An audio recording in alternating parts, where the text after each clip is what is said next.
the stonefish. Stonefish aren't going to win any beauty contests, unless the pageant is for best rock lookalike.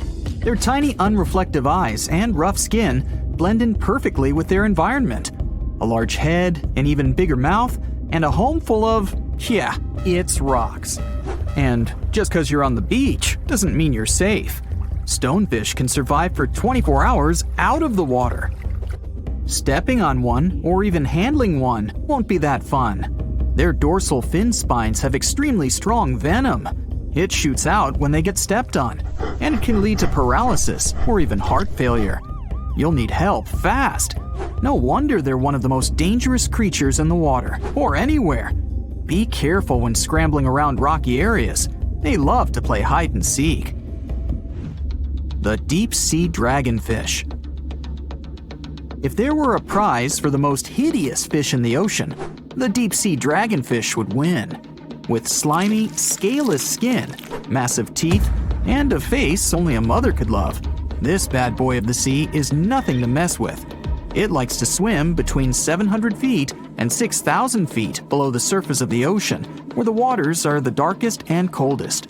Along with some other creatures on this list, the deep-sea dragonfish relies on its bioluminescent body parts to catch prey.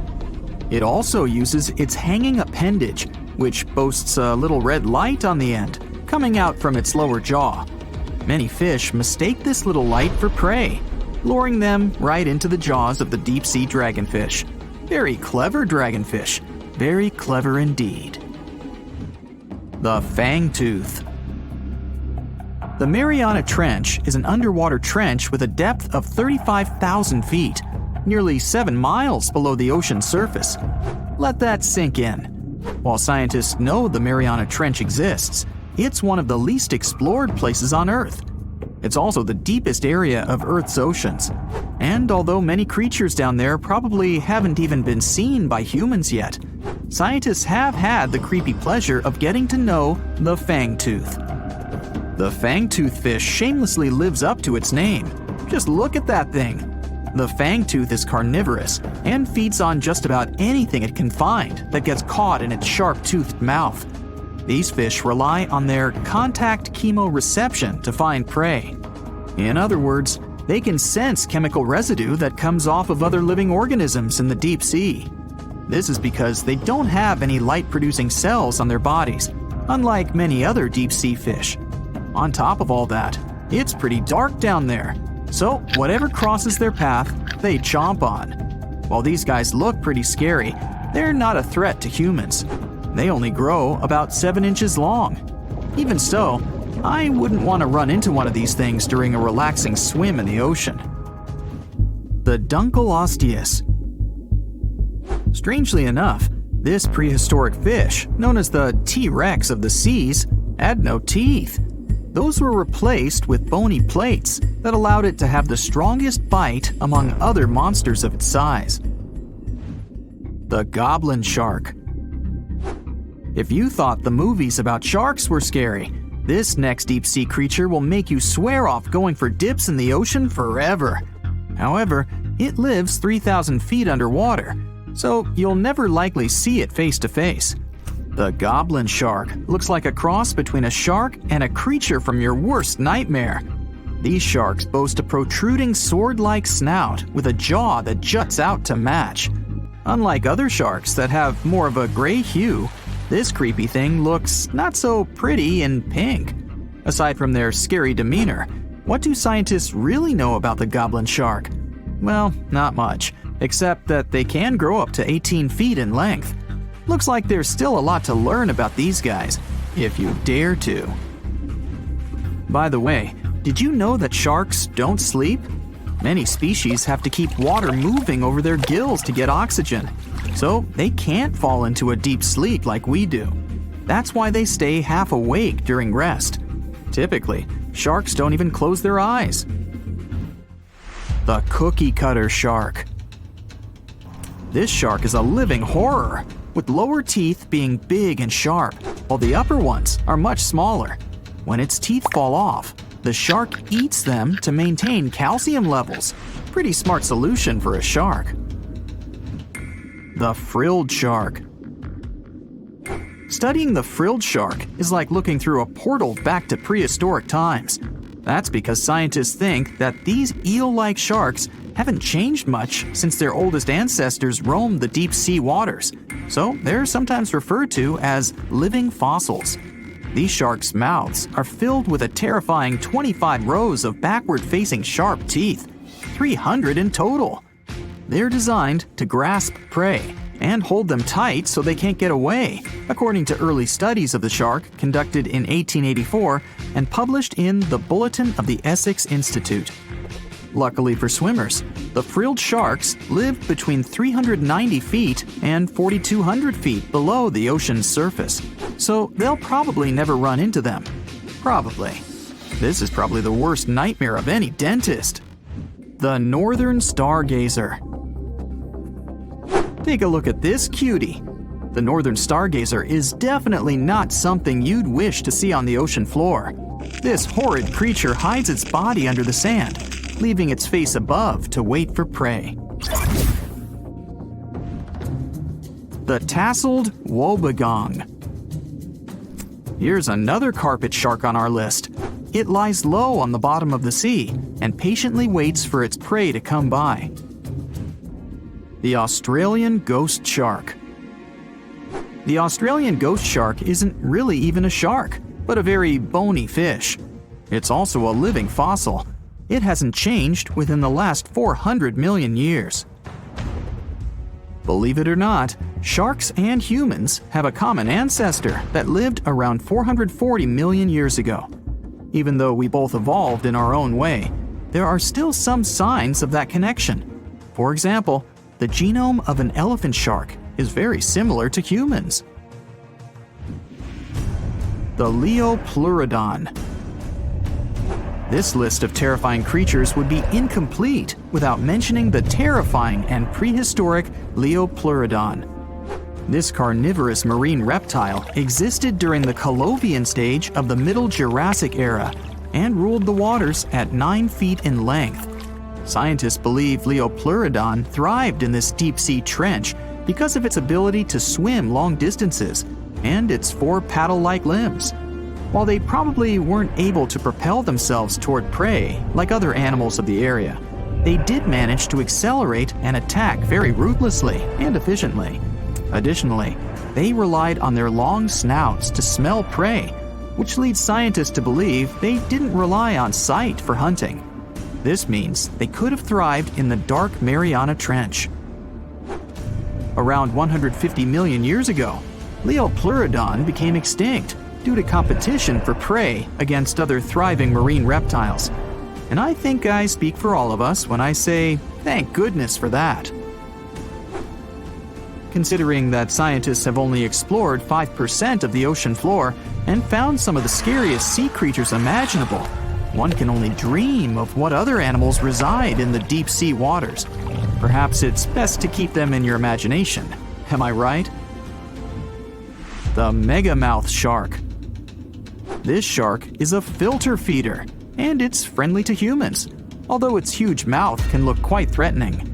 Like basking sharks, it swims with its mouth constantly wide open, as if it were on Twitter.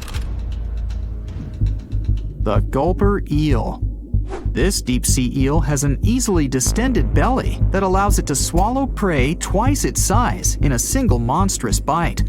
They have very unusual jaw shapes and can reach about 2 to 3 feet in length.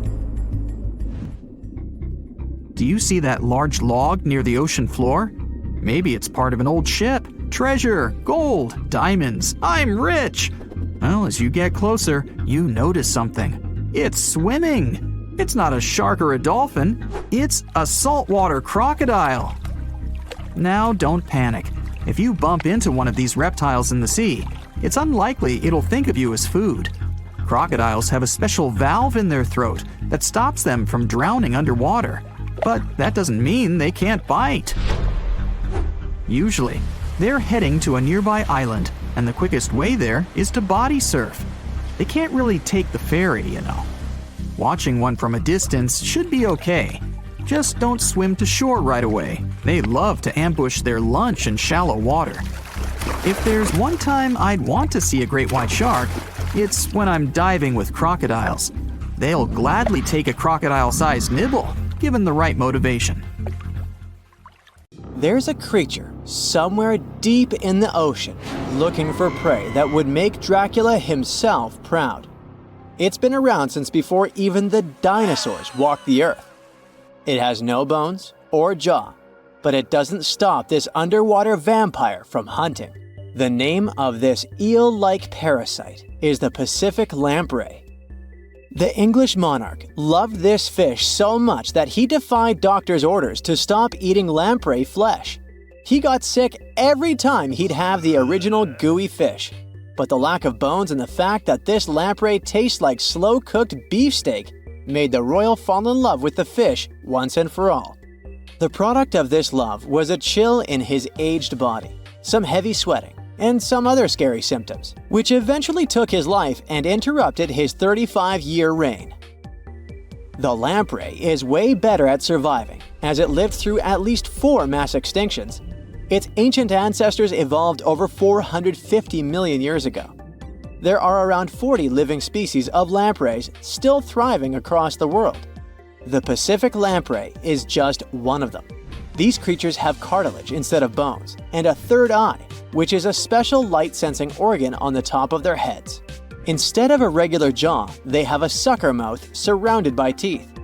It's perfect for latching onto prey and sipping up body fluids like underwater vampires. Once they pick a victim, they suction it, making a seal that's almost impossible to break. Scientists believe the Pacific lampreys don't munch on flesh. Female lampreys lay up to 200,000 eggs in nests that stay in fresh water for 3 to 4 weeks. Once the larvae hatch, they burrow into sediment and stay under the sand for up to a decade. When they hit their teenage years, these miniature Draculas re-emerge and migrate from freshwater all the way to the Pacific Ocean. This journey isn't the easiest, and it takes some changes to its appearance and physiology to adapt to a huge change in salinity. After several years, they go back to freshwater to reproduce. Pacific lampreys can use chemical clues released by their larval migrating pals to find their way. They can travel hundreds of miles inland to find the perfect spot for spawning and rearing. It's not always the same place they spawned in. Many species of birds, mammals, and other fish can appreciate the fatty flesh of lamprey. This makes them some of the most valuable players in freshwater and marine ecosystems. Another lamprey type, the sea lamprey, is native to the Atlantic Ocean. It's not that dangerous when it's at home, but once it gets to the Great Lakes, it becomes a real threat to the 4 local native species of lamprey. The sea lamprey is up to 4 times bigger than the lake species. It has unlimited food and spawning grounds, and no natural predators here, so it becomes cocky. It secretes an enzyme that doesn't let the blood clot. Once it attaches to some unsuspecting fish, it spends the next several months feeding off of it. And even if the fish shakes the lamprey off, it doesn't have long to live because the mark the predator leaves behind. Sea lampreys aren't interested in humans, but can accidentally latch onto a swimmer. It won't be fatal, but it's not the most pleasant sensation, and you need to get the spot of the impact disinfected. The Australian box jellyfish looks harmless, but it's considered the most venomous marine animal. Unlike other kinds of jellyfish that float with the current rather than swim, this creature can reach an impressive speed and choose its own direction. It has tentacles covered with tiny darts loaded with poison. People and animals that get unlucky enough to meet with those tentacles face some scary and sometimes even fatal consequences in a matter of minutes. Before you decide to never revisit the ocean, you should know that only a few out of around 50 existing species of box jellyfish have venom that is lethal to humans. There are some not-so-dangerous species living in warm coastal waters worldwide. And the most dangerous ones are in the Indo-Pacific region and northern Australia. A blue-ringed octopus spots a signature psychedelic color and the ability to take away your life. This cute-looking sea monster likes to spend its time in the soft, sandy bottom or shallow tide pools and coral reefs. It normally hides in underwater crevices among shells or debris. If you disturb it, the octopus will activate its tiny color-changing organs and demonstrate its blue rings as a warning signal. The next step will be releasing a venom 1,000 times more powerful than cyanide. This venom is more toxic than that of land mammals. The octopus normally uses it to hunt crabs, shrimp, and small fish by pecking them with its beak and paralyzing them. There is no known antidote for the venom, so if you ever see this sea creature, the best you can do is to stay away from it.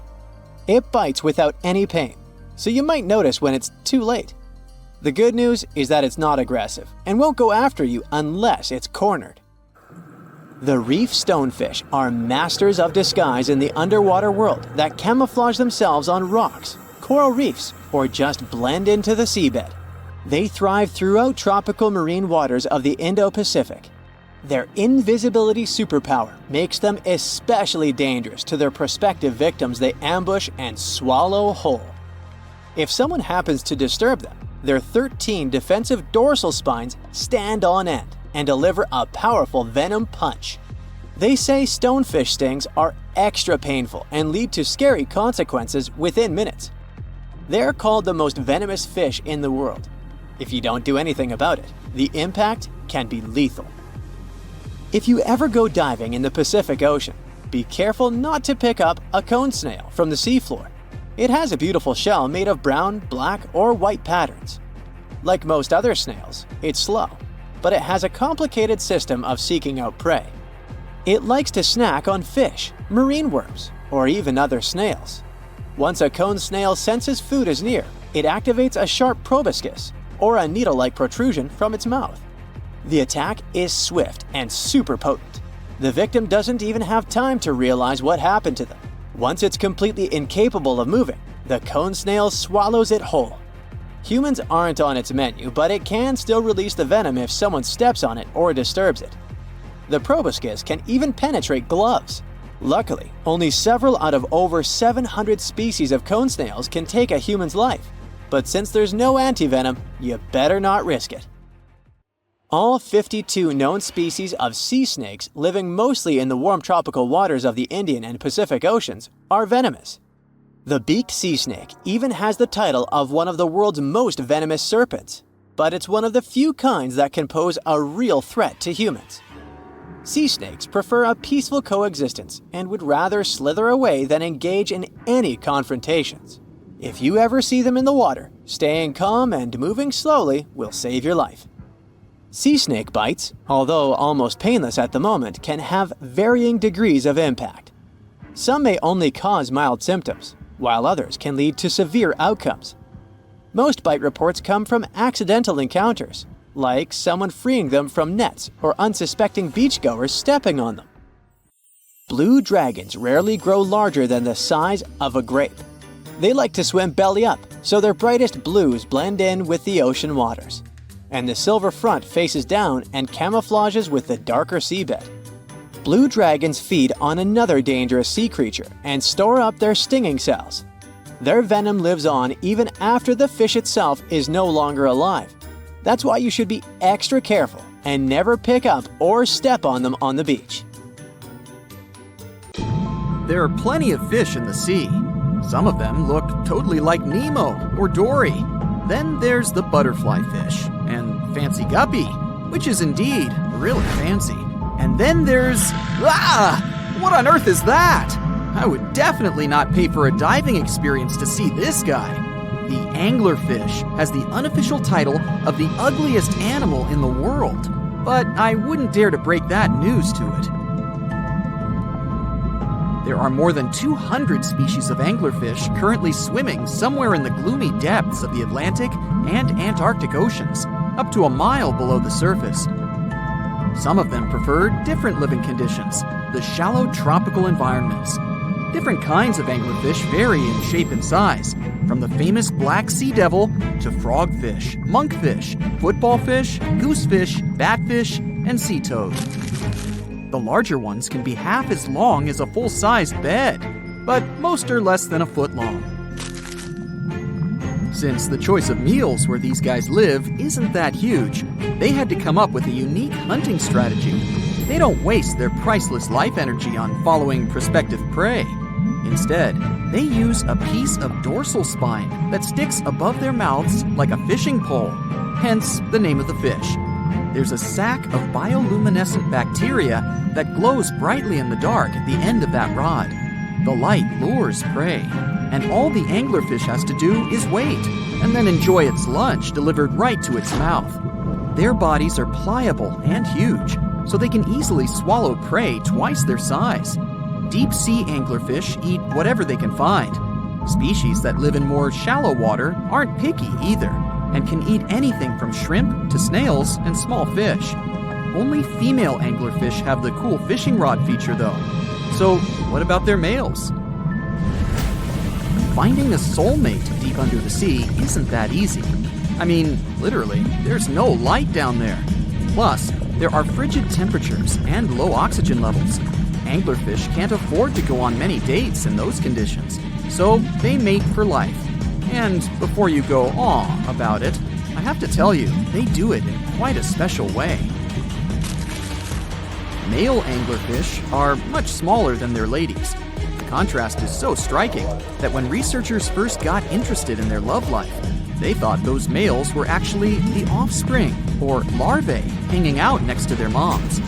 Certain anglerfish male species have receptors that alert them that there's a female nearby. After they mate, the male bites into his woman and stays attached to her head, belly, near her tail, and other areas he can access. While they morph together forever, the female fish gets the male's cells, DNA, and reproductive organs, but loses her immune response cells. The male gets free permanent housing and nutrition. Given the current real estate prices, it sounds like a dream. But that accommodation is shared by up to 8 males, and they can't move out if they ever feel like it. You're unlikely to meet this deep-sea fish in real life, but if you meet an anglerfish in your favorite video game, remember that you can easily outswim it and make it kinder to you with tranquilizing arrows.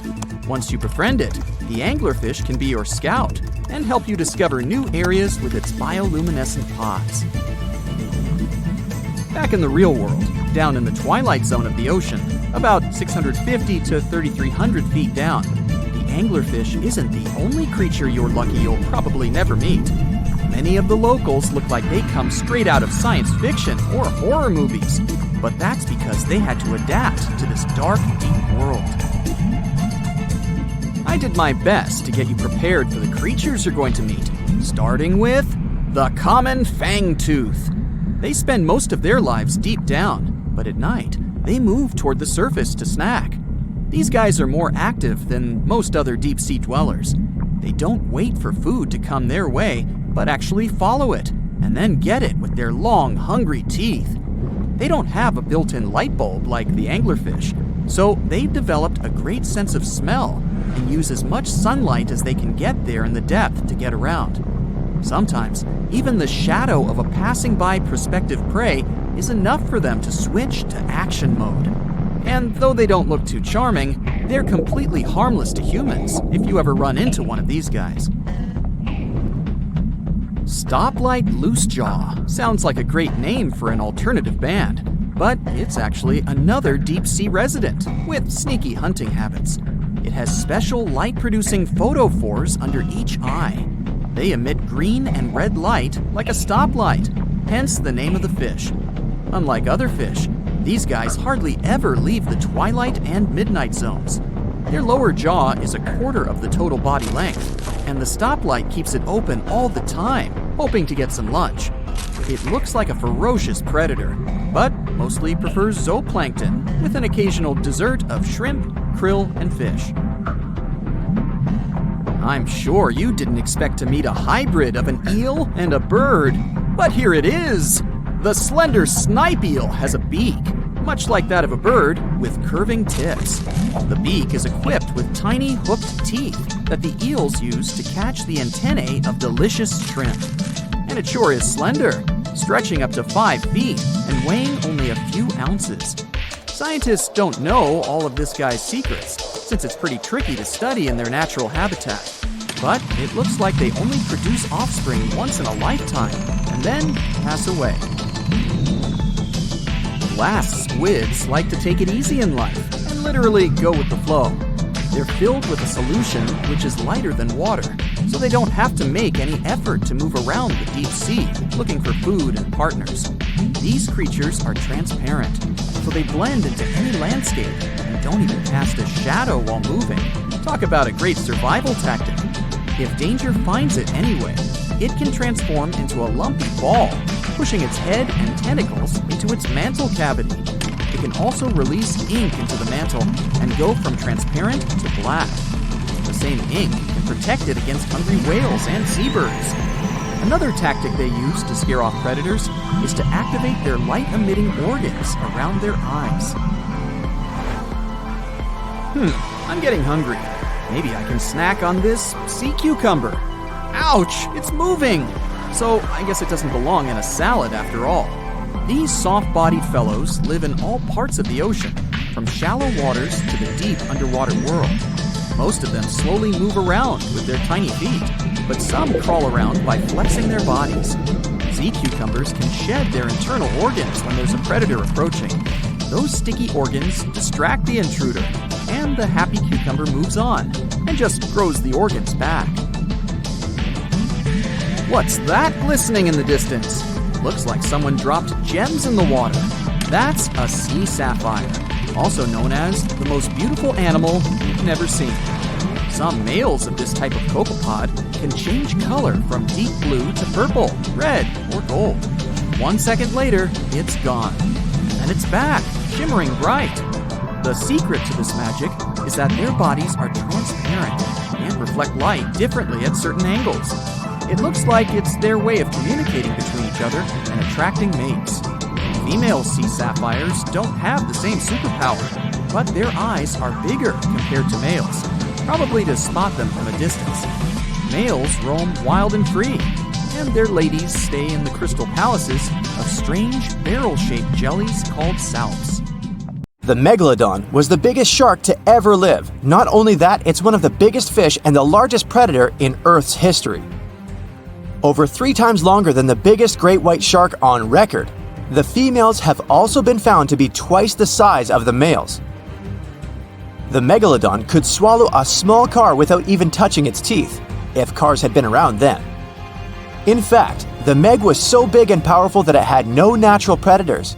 It was the uncrowned king of the seas, swimming freely from ocean to ocean. This cosmopolitan creature was found all over the world, from America to Europe and Australia and Japan, assuming there were countries back then. Meg fossils have been found on every continent except Antarctica. Everybody skips Antarctica. Science tells us that the Megalodon went extinct over 3.6 million years ago, but could they still be alive at the deepest depths of the ocean? The fearsome name, Megalodon, comes from 2 Greek words, megas, meaning big, and odont, meaning tooth. Combined, they mean big tooth, and it certainly lived up to its name. Just one of its chompers is the same size as a human head. It had 276 humongous teeth in total, across 5 terrifying rows. In all of history, only a couple of saber-toothed cats and the T-Rex had consistently bigger teeth. Now that's a showdown I'd like to watch. The Megalodon vanished millions of years ago, leaving only huge teeth to be found by modern archaeologists. Only around 80% of the ocean has been explored, so who knows what's lurking at the bottom. If you did manage to make it down, it's unlikely that you'll run into Meg though. The sharks, like us, preferred warm coastal waters. Deep ocean living would be too cold for the beasts, and food would be scarce. Their entire bodies would also have to evolve to avoid being squished by the enormous water pressure down there. It's unlikely that they're still around, but not impossible. Now, about the appearance of the Megalodon. Scientists believe it didn't look like a great white shark. The Megalodon belongs to a different fish family and most likely looked like a giant sand tiger shark. Flattened snout, small eyes. Its dorsal fin moved backward. The sand shark has 2 dorsal fins about the same size. The coloration is light brown with a white belly. It may have had brown-red spots like a sand shark all over its body. We used to think of the Megalodon as something scary from the first finds of its fossils. That was back in the Renaissance era. People found some teeth in the rocks. At first, these teeth were thought to be the tongues of dragons or snakes. And here is the first drawing of what the owner of these teeth supposedly looked like. A massive snout with a scary nose and a bunch of razor-sharp teeth. The Megalodon is usually described as a sort of giant great white shark, but this is just a common myth. In fact, the ancestors of today's great white existed at the same time as the Meg. But they weren't the best buddies and were even in competition with each other. The great white shark was a better hunter, using its smaller size and agility to snap up Meg's prey quickly. They were also known to eat Meg pups, who were only half their size. This didn't help the whole extinction thing. We also have evidence that megalodons were brutal hunters, kings of the food chain. The first combat tool in their arsenal was the battering ram. The Megalodon would take its prey by surprise. It had only one chance to hit it. If it missed, it would take too long for a second round. The maneuverability of the Megalodon was comparable to a large truck. While a great white was no match for an adult Meg in a head-to-head fight, they sure weren't scared of stealing their food. This only left the bigger fish and whales for the Meg. But its food supplies began to run out as the whales swam to the cooler new seas. The whales adapted to prefer the colder temperatures, leaving our friend the Meg behind. The Megalodons either starved or were frozen into extinction by the Ice Age. Rather than a great white, the Megalodon is more like a modern bull shark. It had a short snout, a flat lower jaw, and huge pectoral fins to support its massive weight and size. As scary as they are, these sharks were actually caring family guys. Several Megalodon nursery areas have been discovered in Florida, Maryland, and Panama. They gave birth to their young in shallow water environments. We know this from discovering loads of tiny Megalodon teeth found in these areas. I wonder if they had nannies too. But how come there are so many Megalodon teeth out there for us to analyze? Due to their messy, aggressive eating habits, sharks regularly lose their teeth. They lose a set of teeth every 1 to 2 weeks. That's 40,000 teeth in a lifetime. They must rake in a fortune from the tooth fairy. Because of this, their teeth were continually raining down to the ocean floor. Luckily for us, they're also the hardest part of the shark skeleton, which is why so many teeth have survived and become fossilized. It's fair to say the first discoveries of the Meg's teeth confused people. Early discoverers thought that the Meg's teeth were petrified tongues of ancient serpent creatures. They even used to call them tongue stones. It's also a common myth that the Megalodon was around at the same time as the dinosaurs, although this would have been pretty cool. The dinosaurs were wiped out around 66 million years ago, but the Megalodons came much later. The oldest Meg fossil is only around 23 million years old, but it's tricky to pinpoint the exact date. After all, calendars weren't invented yet. They became extinct way before humans even evolved. The earliest Homo sapiens, which is a fancy name for the first humans, emerged about 2.5 million years ago. But what if the Megalodon shark didn't go extinct? Whale populations have dropped drastically since these guys were last around, so there'd be way fewer whales for them to chomp down on. Whales have also gotten a lot smarter and learned new defensive moves, making them way harder to take down. It's estimated that they ate around 12 tons of food each day. The kraken is a colossal squid, a legendary sea monster, the biggest hunk of calamari you ever saw. And if this monster had existed, the world would have changed beyond recognition. The kraken has powerful tentacles, solid muscles with suckers at the end. They're impossible to escape. The kraken can break a ship in half, or just pull it down into the depths. But the worst thing about the kraken is its size. According to old sailors' stories, its size is almost 10 soccer fields. Hey, maybe the kraken could play soccer. The kraken legends said the monster was so giant that sailors mistook it for a small island. In past centuries, it would have been impossible to defeat such a beast. If the kraken existed in reality, it might have had offspring. Yeah, In all the world's oceans, there would be giant monsters that could sink any ship. It's unlikely that the kraken would have competitors in its habitat, so its population would grow strongly. Since the kraken is enormous, it would need a lot of food, so the population of other large sea animals would fall significantly. Blue whales, great white sharks, other giant squids, all the big sea creatures would be endangered. The kraken belongs to the cephalopod genus. This species includes squid and octopus, some of the most intelligent creatures on the planet. The kraken is a skilled hunter and will never fight in the open. Colossal squids live in deep waters, and they have the largest eyes among all animals. The squid's eye is the size of a dinner plate. Thanks to this, they can see their prey from far away. Similarly, a kraken would spot the ship much sooner than sonar could pick up the kraken. It would always have the drop on you. Well, that's not good. In 1857, a squid beak was discovered on the coast of Denmark. Other huge squid remains were found in the Bahamas, and then scientists were convinced that gigantic squids existed. While colossal squid have been officially discovered since then, it's been more than 100 years and we still don't know what the max size they can grow to. The fact is, colossal squids are one of the most elusive creatures on Earth. They live in the depths of the ocean where it's challenging for scientists to reach. Any dive to a greater depth requires powerful, bulky equipment. Underwater bathyscaphs and cameras make a lot of noise and light, which squids notice from afar. They flee before we can see them. It's difficult to say if these huge squids were the size of a small island, but the truth is, we've only studied about 5% of the ocean. It may be that in its depths, monsters much more terrible than the kraken swim.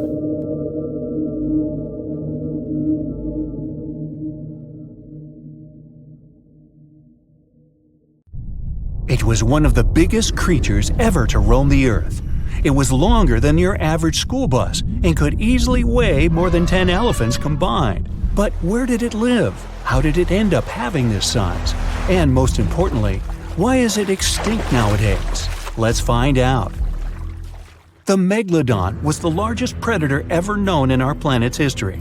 In terms of its location, the Megalodon lived practically in all waters on our globe, except near the poles.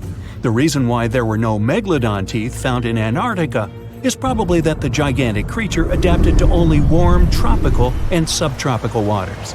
The younger ones liked to keep to the shores, while full-grown adults preferred coastal areas. But they could easily move into the open ocean as well. How do we know the Megalodon was so widely spread? We can only presume, based on the fact that they discovered the most northern fossils off the coast of Denmark and the most southern in New Zealand. The discussion of how the Megalodon got this size is still open in the scientific community. They recently found out that not all the specimens from this fascinating species reach the same huge size. This has to do with a little something called the Bergmann's rule, which says that the temperature of the surrounding environment affects the animal's body size because they either need to conserve or shed heat. The megalodons that reach cooler waters probably needed more body weight to make sure they survived in low temperatures. On the contrary, those living in warmer waters had to be smaller to avoid burning up. But what did this enormous fish look like? Most modern depictions show the megalodon resembling an enormous great white shark. But well, it seems it may not necessarily be correct.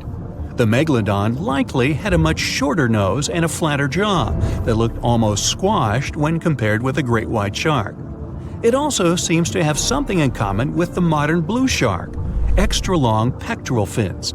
They needed these to support their weight and size while navigating the planet's waters. Lastly, the lady megalodons, seem to have been about twice as large as the gentlemen.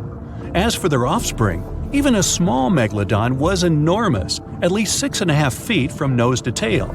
How do we know that?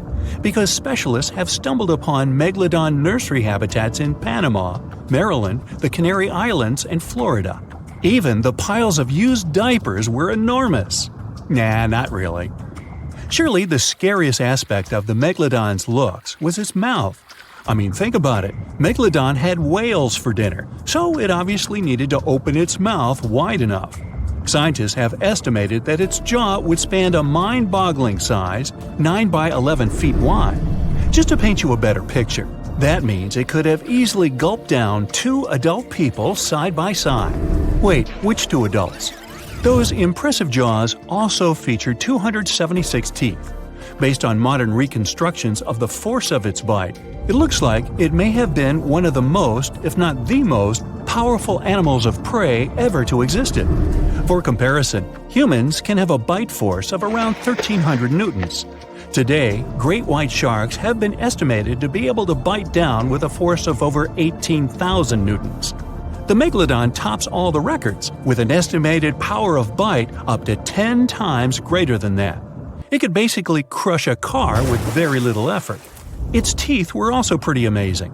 Similar to sharks, the Megalodon was fast in replacing its broken or worn teeth. With 4 or 5 rows of teeth in its mouth, it basically acted like a conveyor belt, growing back damaged or missing teeth within about 48 hours. This means that an adult Megalodon probably would have grown several thousand teeth throughout its lifetime. It was nice of them to do that, though, since it's probably one of the reasons why Megalodon teeth are so common in fossil records, and we're able to study them properly. To maintain its impressive physique, the Megalodon had to eat somewhere around 2,500 pounds of food per day. Can't wrap your head around that? Well, it was the equivalent of 1 1/4 cows per day to survive. It's like if you had to eat 3,300 cans of tuna every day. I've used the word Megalodon a lot, but have I mentioned where it comes from? When translated from Greek, it means giant tooth. Ah, those clever Greeks. However, this giant shark's full scientific name is a bit more complicated: Carcharocles megalodon. But are these gigantic predators actually extinct? We tend to believe so, but let's be honest for a second. We've come to know more about the surface of Mars than the depths of our oceans. Like, we've only explored 15% of our oceans altogether. Who knows what may be lying out there in the deep? Maybe some ancient predators? The Mariana Trench is the deepest oceanic trench on Earth. The Challenger Deep, its deepest part, is so deep that you could dip the whole of Mount Everest in there and it would still be over a mile above the surface. That's deep. If a Megalodon or 2 ever needed a place to crash, that would be a discreet enough location. However, the Mariana Trench is not a particularly comfy place to be in. Because it's cold and steeped in total darkness and all. The temperatures here are around 36 degrees Fahrenheit all year round. And to top it all off, the pressure is 1,000 times stronger than at sea level. So it's safe to assume that if any Megalodon is hiding in here, its teeth and bones might not be looking so good. Because of the intense pressure here in the Mariana Trench, proteins and calcium start to dissolve and disintegrate. That's why, for example, the Haddell snailfish, the deepest dwelling fish we've discovered, has evolved to feature flexible cartilage instead of bones. To survive here, the Megalodon would also need to learn to navigate in complete darkness. That means they would have to either become luminescent or evolve to grow massive eyes like the giant squid. While it may sound like an intriguing and good idea for a movie script, most scientists don't think it's possible. Why? Well, most of them say it's because of the Megalodon's size. Most foods that Megalodons like to eat live in shallow ocean areas and not in the deep, deep sea. Specialists believe that if these animals were actually still roaming our waters, there's no way we wouldn't know about it. They would need to come up for dinner every now and then, right? Their food is also the most likely cause of why the Megalodon is not alive anymore. While some specialists believe the Megalodon became extinct because of a drop in the ocean water temperature, most scientists suggested that the shifting food chain dynamics may have been more to blame. Why?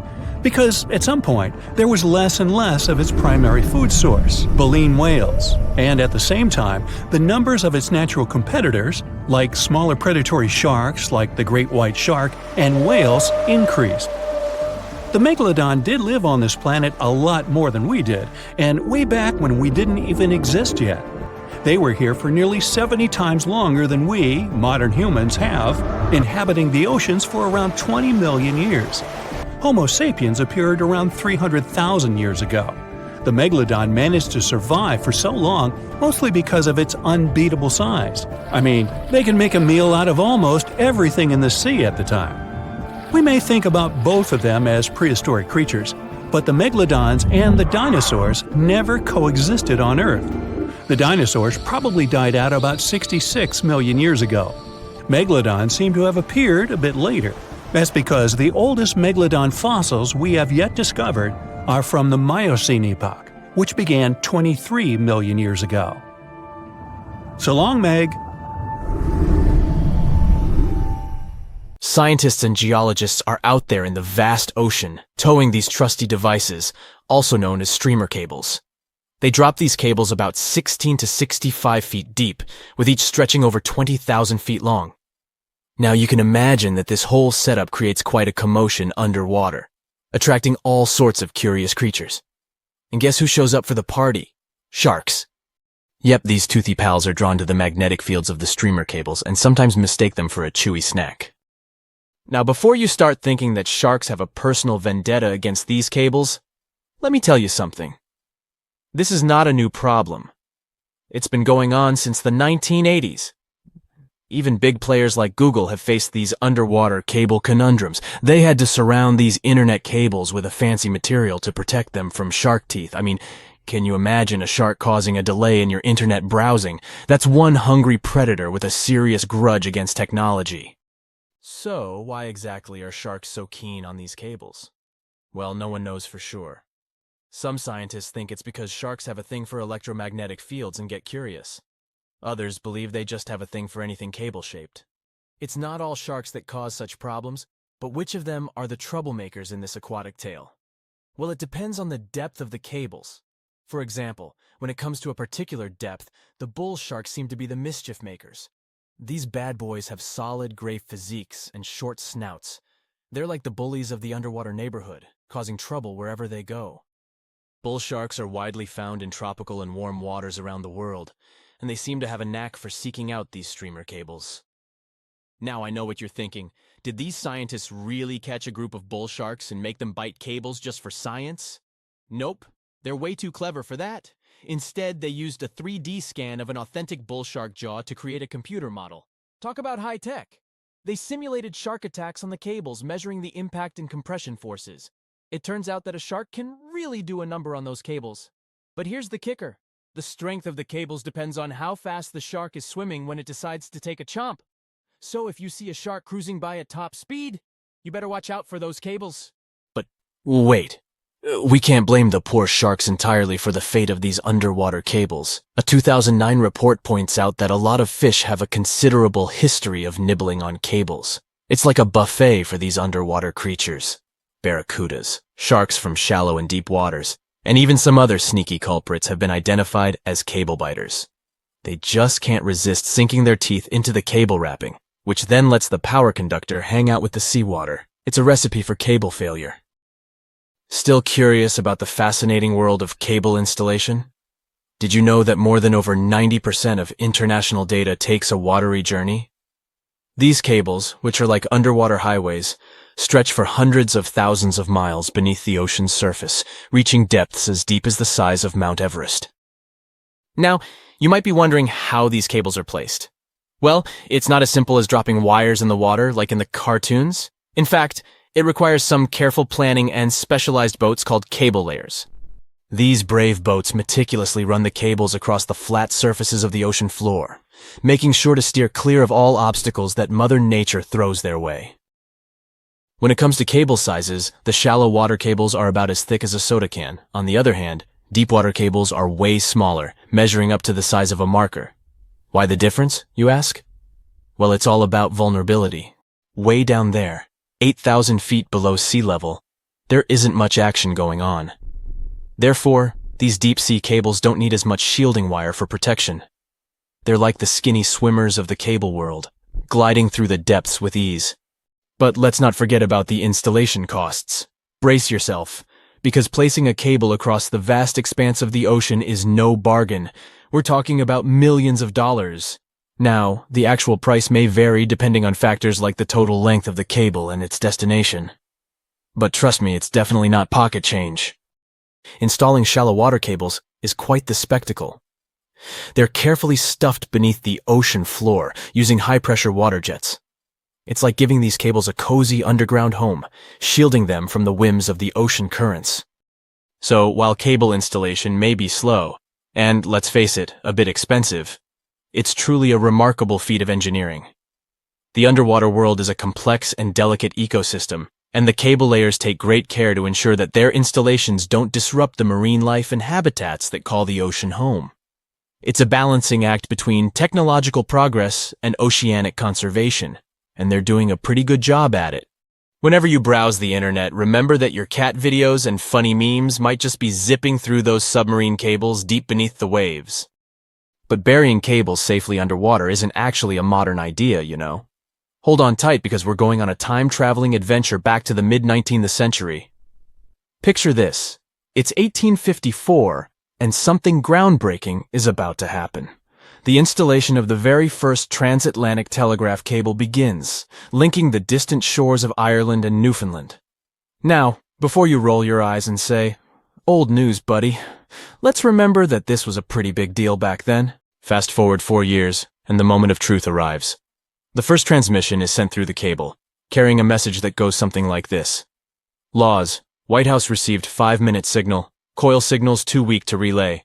Try drive slow and regular. I have put intermediate pulley. Reply by coils. Okay.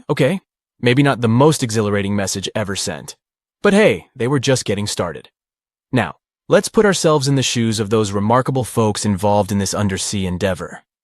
Imagine being the lead electrician of the Atlantic Telegraph Company, also known as White House, in the message. He must have been quite the electrician extraordinaire. To put things into perspective, while our cable pioneers were busy laying the groundwork for transatlantic communication, the world outside was bustling with activity. Charles Dickens, that literary genius, was still crafting his timeless novels. Meanwhile, a little settlement named Dallas was officially incorporated in the vast state of Texas.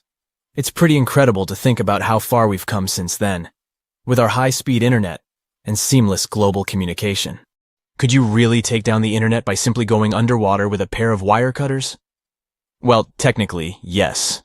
You'll need to be all geared up, wearing your snazzy scuba suit and holding a pair of trusty wire cutters. You can also add a mischievous grin on your face just to create the right ambiance, don't you agree? Now, let's get serious. Cutting through those super important submarine communications cables is no easy task. They carry thousands of seriously dangerous volts. But here's the deal. Someone actually did it in Egypt back in 2013. A group of daring individuals wearing their sleek wetsuits and equipped with wire cutters decided to give it a go. Their target? The Southeast Asia Middle East West, Europe E4 cable, a whopping 500-mile lifeline that connects 3 continents. As soon as those mischievous cable cutters did their thing, chaos ensued. Internet speeds in Egypt took a nosedive, plummeting by a staggering 60%. Can you imagine the frustration of trying to load a cute puppy video and having to wait for ages? But hey, let's keep things lighthearted here. The internet, like a phoenix, rose from the ashes once the cable was repaired. Speeds were restored, and everyone could once again binge-watch their favorite shows and indulge in endless rounds of online gaming. You know how they say it's better to just hand over your wallet if you run into a mugger? Instead of surrendering their wallets, sea cucumbers choose to spit out some of their insides to fend off predators like crabs and fish. It's a natural defense mechanism for them, and they quickly grow those organs back in just a few days, thanks to special cells inside their bodies. It's not the only weird thing sea cucumbers do. They can actually breathe through their rear end. They have this thing called a respiratory tree that connects to their backside and sits right next to their intestines. So when they suck in water from their behind, it goes into that respiratory tree, letting them absorb oxygen directly into their fluids. Plus, sea cucumbers are the janitors of the ocean. They munch on whatever gets stuck in the sand on the ocean floor. Once they've eaten, they manage to clean out the sand, leaving it nice and tidy after they do their business. As for the clean sand, the stunning white sand beaches in Hawaii are actually a product of parrotfish number 2. These fish munch on algae from rocks and dead corals, and while they're chomping away, they also grind up the leftover bits of coral in their bellies. When they're done, they move their bowels, and voila! It all comes out as beautiful sand. Not only do they play a vital role in keeping the coral reef ecosystem healthy, but they can churn out hundreds of pounds of this white sand every year. Marine animals are seriously impressive when it comes to holding their breath. Just look at sperm whales and elephant seals. They can stay underwater for a mind-blowing 2 hours. Then there's the Cuvier's beaked whale, which holds the crazy record at almost 4 hours underwater. When you compare that to the human record of 24 minutes and 37 seconds held by pro diver Budimir Shobat, it seems pretty insignificant. But what's the marine animal's secret that helps them excel humans this much? Unlike us, these sea creatures have a ton of hemoglobin and myoglobin in their blood and muscles, allowing them to store way more oxygen. When their oxygen runs low, myoglobin steps up and releases even more. Plus, they can tolerate higher levels of CO2, so they don't feel the need to breathe as quickly. There's even a study that found their myoglobin molecules have a unique charge that keeps them from sticking together, which boosts oxygen storage. And on top of all that, they can slow down their heart rate and restrict blood flow to hang out underwater even longer.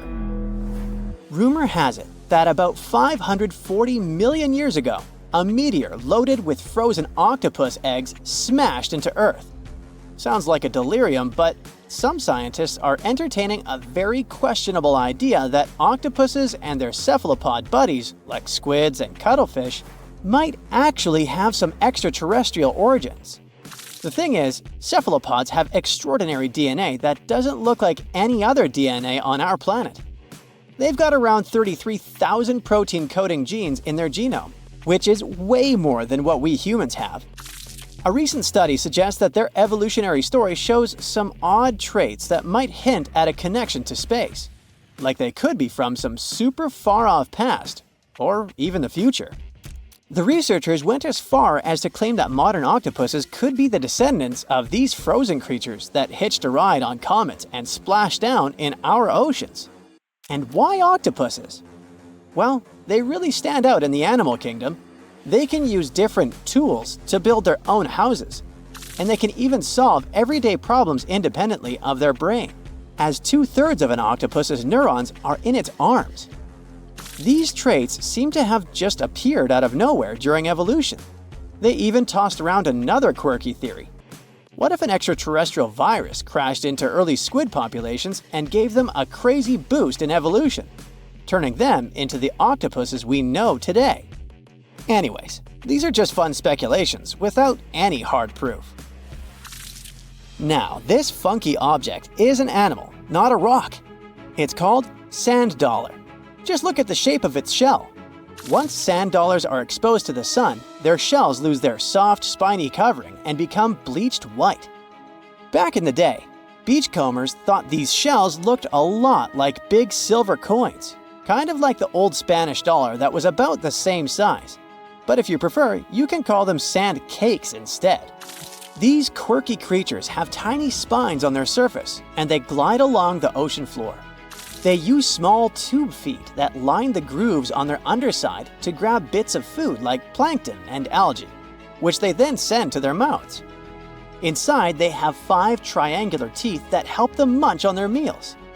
In some Georgia folklore, sand dollars are said to represent coins lost by mermaids. Sand dollars have a unique talent for cloning themselves. They can do this for a bunch of reasons, like when a predator comes around. Some species of sand dollar larvae can actually split in half as a defense mechanism. It takes about 24 hours for them to clone themselves, and the new larvae end up being about 2/3 smaller than the original, which helps them hide from danger. Wait, is that a giant sea hot dog racing through the ocean? Sorta. Some scientists have joked that sperm whales seriously resemble enormous hot dogs. These massive creatures can take quick naps, standing up for about 10 to 15 minutes. They only sleep about 7% of the time, mostly between 6 p.m. and midnight. Sperm whales also have a cool ability to retract and extend their eyes, thanks to a thick retractor muscle around them, but they can't actually roll their eyes in their sockets. Plus, they have the most asymmetrical skull of any mammal out there. Oh, and let's not forget, they have the largest brain of any living creature, weighing in at over 9 pounds. Unlike us humans, if dolphins went into full-on snooze, they'd stop breathing and could drown. So they figured out a genius solution. They let only one side of their brain sleep at a time. This means one half stays awake to keep them breathing and watching out for any potential threats. When they snooze, they only close one eye. If their right brain is resting, their left eye is shut, and vice versa. This unique sleep style is called unihemispheric sleep, and it lets them recharge without ever fully losing awareness. On top of that, dolphins might be using corals and sponges like their own little pharmacies. Scientists have seen them rubbing their bodies against specific types of coral and sponges, suggesting they might be treating skin issues. They've even spotted dolphins lining up to take turns at these spots, using corals like Gorgonian coral Rumphella aggregata, leather coral, and some sponges. What's really fascinating is that researchers have analyzed these corals and found they contain compounds that could help with dolphin skin conditions, which can sometimes lead to infections and lesions. Now, the big question is figuring out exactly how each type of coral helps dolphins, and if it really boosts their health overall. Sea urchins aren't exactly the Usain Bolts of the ocean.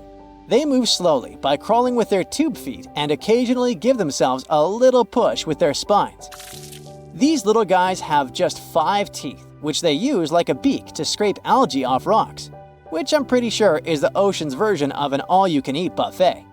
But since all that scraping wears their teeth down, they're in a never-ending dental replacement program. Scallops are the underwater equivalent of the world's most confused security cameras, sporting up to 200 tiny eyes on their shells. These eyes are high-tech. They can even adjust their pupils to light. Instead of working like ours, scallop eyes have a unique setup. Light goes through a pupil, lens, 2 retinas, and then hits a mirror made of guanine crystals that reflects it back. Scientists were puzzled about how they see since their main retina often gets blurry light. But it turns out, scallops can change their pupil size by about 50%. Just don't expect them to do it in a hurry, as it takes a few minutes. Now here's something really neat about orcas. They're expert hunters, and they do it in groups called pods. A pod can consist of up to 40 orcas, forming a very effective hunting team. Interestingly, there are distinct types of pods, resident and transient.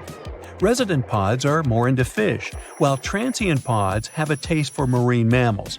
But no matter what type of pod they belong to, all orcas have one thing in common: they are master collaborators. They work together using smart hunting techniques that are often compared to the teamwork of wolf packs. Almost 95% of jellyfish's body is made of water. For comparison, the human body is 60% water. It's probably not a surprise since jellyfish don't have a heart, blood, eyes, or brain. The other 5% of their body weight is proteins, muscles, and nerve cells. Jellyfish have been around for more than 500 million years. This makes them older than dinosaurs. These creatures haven't changed much, and today's jellyfish are pretty much like their ancestors. Electric eels have small eyes that are not so effective in environments with no light, so they mostly rely on their electric organs. Those consist of 6,000 cells. Eels use them to stow power, similar to batteries. These creatures use electricity like bats use their radars or dolphins their sonar. An eel can also produce enough electricity to power a panel of light bulbs. There's a small tropical archer fish that can learn to recognize human faces. This fish has an interesting ability to spit small jets of water from its mouth. Researchers showed the fish the image of 2 different faces placed side by side. One was unknown and the other was familiar. The fish was supposed to spit water at the familiar one. The creature took the right guess more than 80% of the time. There's such a thing as a sea unicorn. That's an animal called the narwhal. Its horn is actually a tooth that can grow up to 10 feet long. Manatees, also known as sea cows, are distant relatives of elephants. Their weight can go up to 1,000 pounds. These creatures are vegetarian and need to eat around 10% of their total weight on a daily basis. That's lots of sea salad.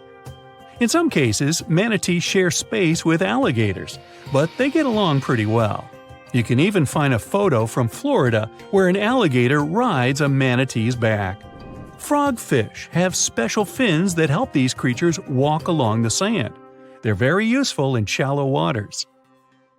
A ghost pipefish is hard to see, but once you spot it, you're bound to get really surprised. Its head makes up over 40% of its body. Crabs don't feel like wasting time on such formalities as putting foods in their mouth. That's why they taste it with their feet, which is where their taste buds are. Marine iguanas are the only lizards on our planet that like spending time in the ocean, even though they mainly live on land. They're herbivores that feed in shallow waters and swim like snakes. Iguanas use their long claws to hold on to the bottom when they need to graze. Green turtles can cross over 1,400 miles when migrating. They try to find the perfect spot to lay their eggs. Penguins sort of fly when they're underwater, reaching a speed of 25 miles per hour. More than 5 million years ago, I've heard, I wasn't around then, deep-sea worms and humans had a common ancestor. So we still share 70% of our genes with these creatures, and with sea stars, squid, and octopuses. Now, octopuses are in fact incredibly old. The oldest known fossil belongs to an animal that lived almost 300 million years ago. FYI, this is before our dinosaur buddies roamed the Earth. Wait, there's more! Octopus arms have a mind of their own. That's because 2/3 of their neurons lie in their arms, not in their heads. This means that their arms can problem solve how to open a shellfish, while their owner is worried about other stuff entirely. Talk about ninja-level multitasking. Oh, and like other animals, such as chimpanzees and dolphins, octopuses have proven to be good at maneuvering tools, like picking up old shells and using them as a temporary home. Now, of course, the most intelligent animals on our planet are humans, according to humans. But we don't seem to give pigs enough credit. Pigs are so smart they can play video games. No, not Minecraft. But in a recent academic study, scientists had 4 pigs play a joystick game. They had to manipulate the stick so that the moving ball would hit the wall and then they would get a treat. All 4 pigs did great in the test, which was surprising even to the scientists. Now, pigeons also aced an impressive test. They were trained to differentiate a Picasso painting from a Monet one, which they had no trouble learning. Then they were able to apply this knowledge, identifying works of art they had not previously seen, meaning they really understood the difference between each painter. Poor things are always seen as a nuisance. Now, if we placed kangaroos in an animal's most amazing ability contest, they'd win. It's mainly because they break the 4-legged rule. A special species of kangaroo, the red kangaroo, uses its tail to help propel it forward.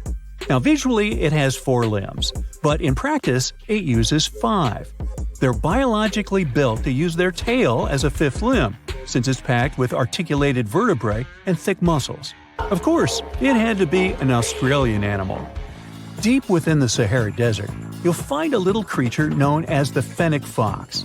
This huge-eared animal adapted perfectly to survive in its hostile environment. The huge ears help them to dissipate the unbearable heat of the desert, as well as help them to hunt for underground prey. Now meet this guy.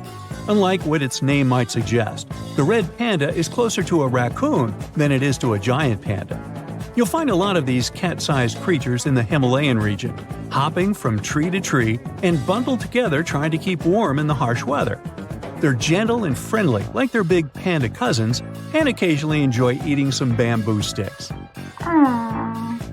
And then there are bees. Compared to humans, bees' brains are the size of pinheads, yet they are capable of astounding things. Let's say a bee is running low on energy after a long search flight. This bee desperately needs a drop of honey in order to continue flying, but smartly enough, she doesn't need to go back to the hive to recharge. She can ask a fellow beehive mate for a drop of honey directly from this other bee's stomach and continue flying. This type of decentralized system allows them to build highly effective societies, One that bees don't need to push through the queues in front of the honey cells, for example. Every year in the winter, great white sharks that live along the California coastline disappear. It feels as if they take a vacation for 30 to 40 days. The animals go to a point halfway between Hawaii and Mexico. They might do it to get some food, relax, or hang out with their buddies from other areas. The spot is now called the Whale Shark Cafe. Some types of sharks, like makos, whale sharks, or white sharks, breathe in a very specific way. It requires them to swim all the time. They also need to move quickly and with their mouth open. This way, the oxygen can enter and reach their gills. Sea sponges are some of the most primitive animals. They're immobile, don't have a mouth, eyes, bones, brain, heart, lungs, or any other organ whatsoever, and still, they're alive. There's such a thing as a sea unicorn. That's an animal called the narwhal. Its horn is actually a tooth that can grow up to 10 feet long. Manatees, also known as sea cows, are distant relatives of elephants. Their weight can go up to 1,000 pounds. These creatures are vegetarian and need to eat around 10% of their total weight on a daily basis. That's lots of sea salad. In some cases, manatees share space with alligators, but they get along pretty well. You can even find a photo from Florida where an alligator rides a manatee's back. Frogfish have special fins that help these creatures walk along the sand. They're very useful in shallow waters. A ghost pipefish is hard to see, but once you spot it, you're bound to get really surprised. Its head makes up over 40% of its body.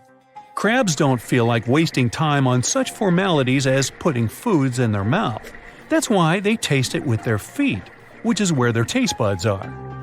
Marine iguanas are the only lizards on our planet that like spending time in the ocean, even though they mainly live on land. They're herbivores that feed in shallow waters and swim like snakes. There's something known as the orange cat behavior, and apparently it's not just a meme. So far, scientists have been able to understand that coat color is connected to a feline's gender. And since orange is an X chromosome, orange cats are usually males, like Garfield. The so-called orange cat behavior describes ginger cats as agents of chaos. Again, pretty much like Garfield.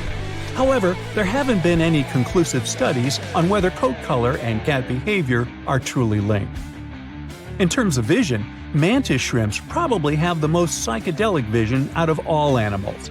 These funny-looking creatures have a whopping 16 varieties of photoreceptors, with 5 of them reserved for the ultraviolet or UV spectrum. Ultraviolet rays are really short wavelengths, which are invisible to humans. The thing science still doesn't understand is how exactly these mantis shrimp view the world around them. Sure, they can perceive a bunch of colors, but they can't necessarily distinguish all of these colors among themselves. It can be that they just see a lot of really vivid, really blurry colors, but we haven't figured out a way to check that out. Now, to say sloths are cute is an understatement. They may be one of the friendliest animals in the jungle, but there's more. If you look closely at their fur coat, you'll notice hints of green. These greeneries are actually tiny little algae that grow alongside sloths. They help sloths to camouflage better in the jungle, but they also nurture them. The little cracks inside a sloth's fur create the perfect environment for algae reproduction, and scientists have found species of algae that don't exist anywhere else in the world. They do get by with a little help from their friends. Deep within the Sahara Desert, you'll find a little creature known as the fennec fox. This huge-eared animal adapted perfectly to survive in its hostile environment. The huge ears help them to dissipate the unbearable heat of the desert, as well as help them to hunt for underground prey. Think you know what lurks in the depths of the ocean? While nearly 95% of our oceans haven't been explored yet, it's hard not to let your imagination run wild. But thanks to brave explorers, deep-sea cameras, and awesome archaeologists, we do know about some pretty incredible sea creatures living in our waters today, and millions of years ago. From the 9-foot spider crab to the 60-foot prehistoric Megalodon, these sea dwellers come in all shapes and sizes. But let's focus on sea creatures famous for their huge size. Can you guess which living species of whale is the largest? Well, it's not the orca, but that's a good guess. The orca is a toothed whale that can grow to anywhere from 23 feet to 32 feet, which is slightly smaller than a school bus. How about the narwhal? Nope, they're not the biggest either. These unicorns of the sea live mainly in Arctic waters and only grow 13 feet to 20 feet in length, and that's including their 9-foot tusk. Tired of guessing? Okay, I give in. The largest whale that still exists today is the blue whale. At a jaw-dropping 82 feet to 105 feet, the blue whale is not only the biggest whale we know of, but is currently the largest animal to have ever lived on Earth. Seriously. These animals are bigger than a T-Rex, and even the prehistoric Megalodon. If you were to put a blue whale next to a school bus, it would look like it could swallow it. Think about that. According to National Geographic, a blue whale's tongue can weigh the same as an elephant. And their hearts can weigh as much as a car. That doesn't even sound possible. It's no wonder these giants need to eat about 4 tons of krill every day. While there aren't too many animals living today that can compete with the blue whale's epic proportions, there is an entirely different species that is a good contender, and it's not quite what you would expect. It's a jellyfish. No, I'm not talking about the little jellyfish that wash up on the shore and ruin a perfectly good day at the beach. I'm referring to the lion's mane jellyfish, the biggest jellyfish around.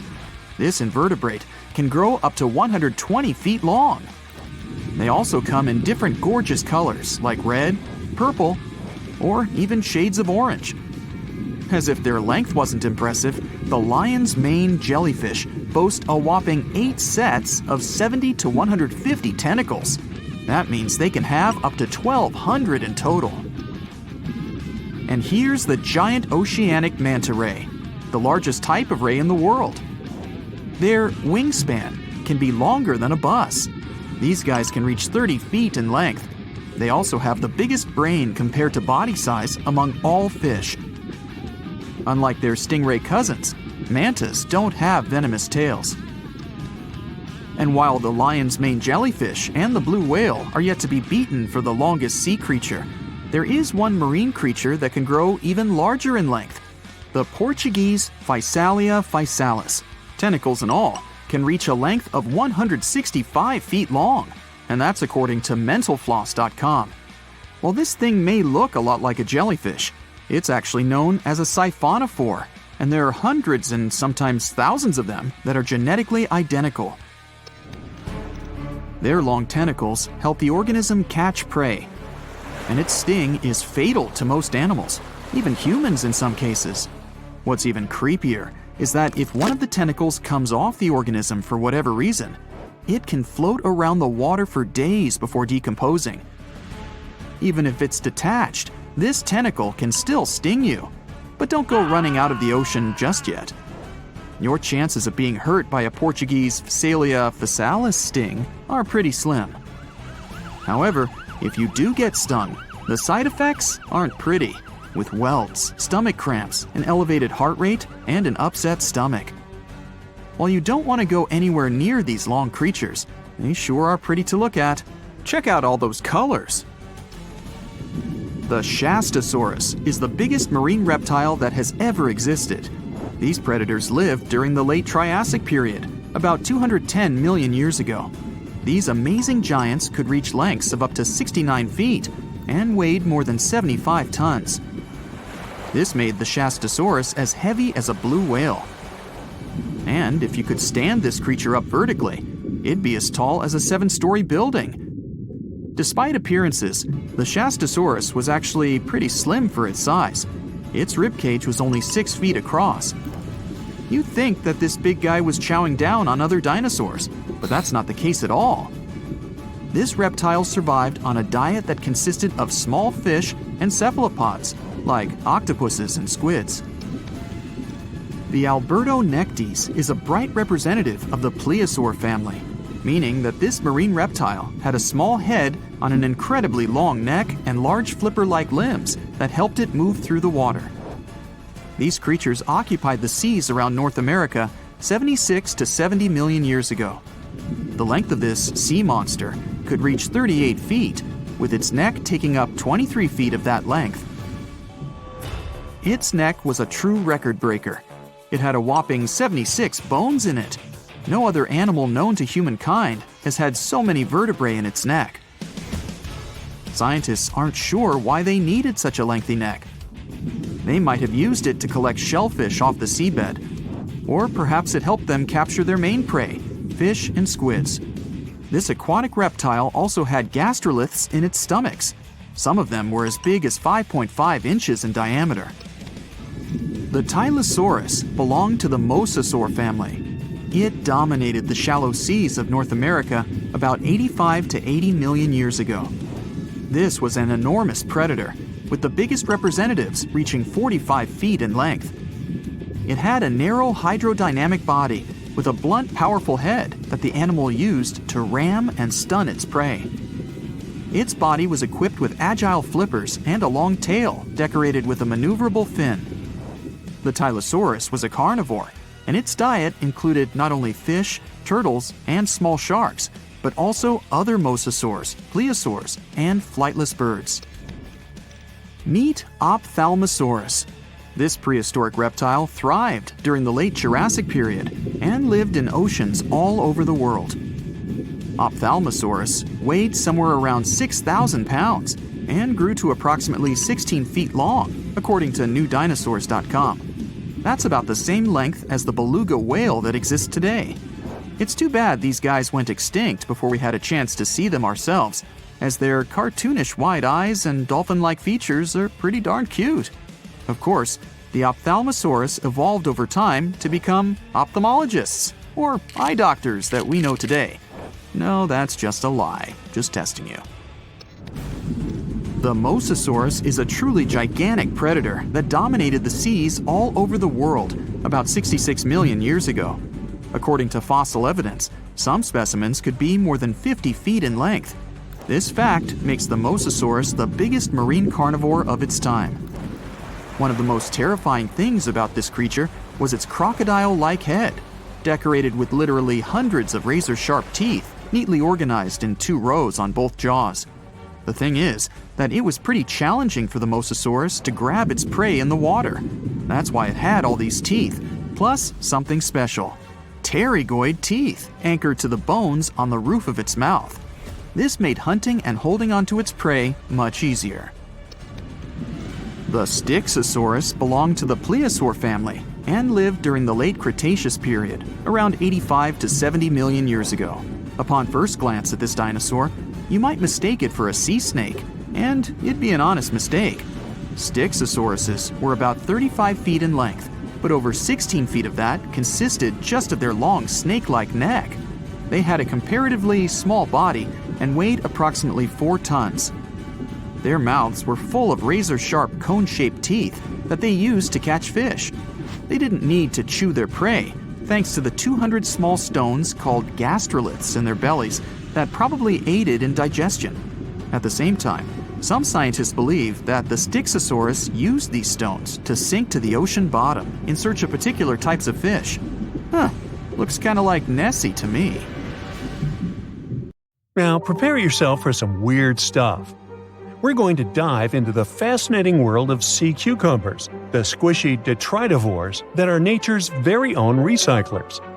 These exotic marine creatures might not be everyone's first choice for a pet, but trust me, they've got some unique talents that are worth talking about.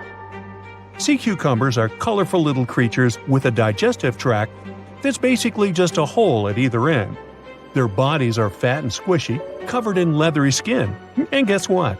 They breathe through their butts. These amazing creatures have found a way to make the most out of every part of their body, few as they are. Now, you might be wondering what sea cucumbers do with their unique set of skills. Well, they play a crucial role in cleaning our planet's waters. They munch on all the debris found on the seabed and break it down internally, removing all the bad stuff in the process. It's like having little vacuums cleaning up the ocean floor. Believe it or not, sea cucumbers are in high demand in the kitchen too. They're harvested and traded in many countries. The Asian market, in particular, absolutely loves them. You can find them being sold cooked and dried under all sorts of fancy names. Or, if you prefer a more direct approach, you can just call them sea slugs. Now, here's the fun part. A dried sea cucumber can cost you up to a whopping $1,400 per pound. These squishy delicacies are truly worth their weight. But let's take a step back in time. The tradition of eating sea cucumbers goes way back, more than 1,000 years in Asia to be precise. And as demand for these curious creatures grew, so did the need to find them elsewhere. This led to overexploitation of local fisheries, causing sea cucumber stocks to diminish in many countries. Uh-oh, not good for our little sea cucumber friends.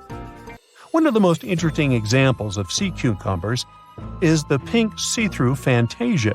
Not only does it look amazing, but it also has this great defense system, where it uses bioluminescence to scare off predators.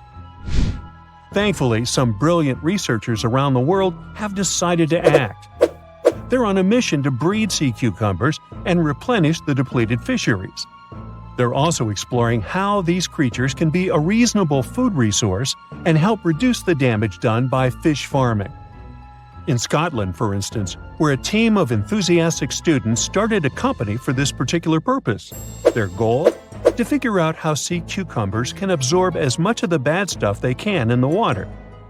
They might just be the aquatic superheroes we've been waiting for.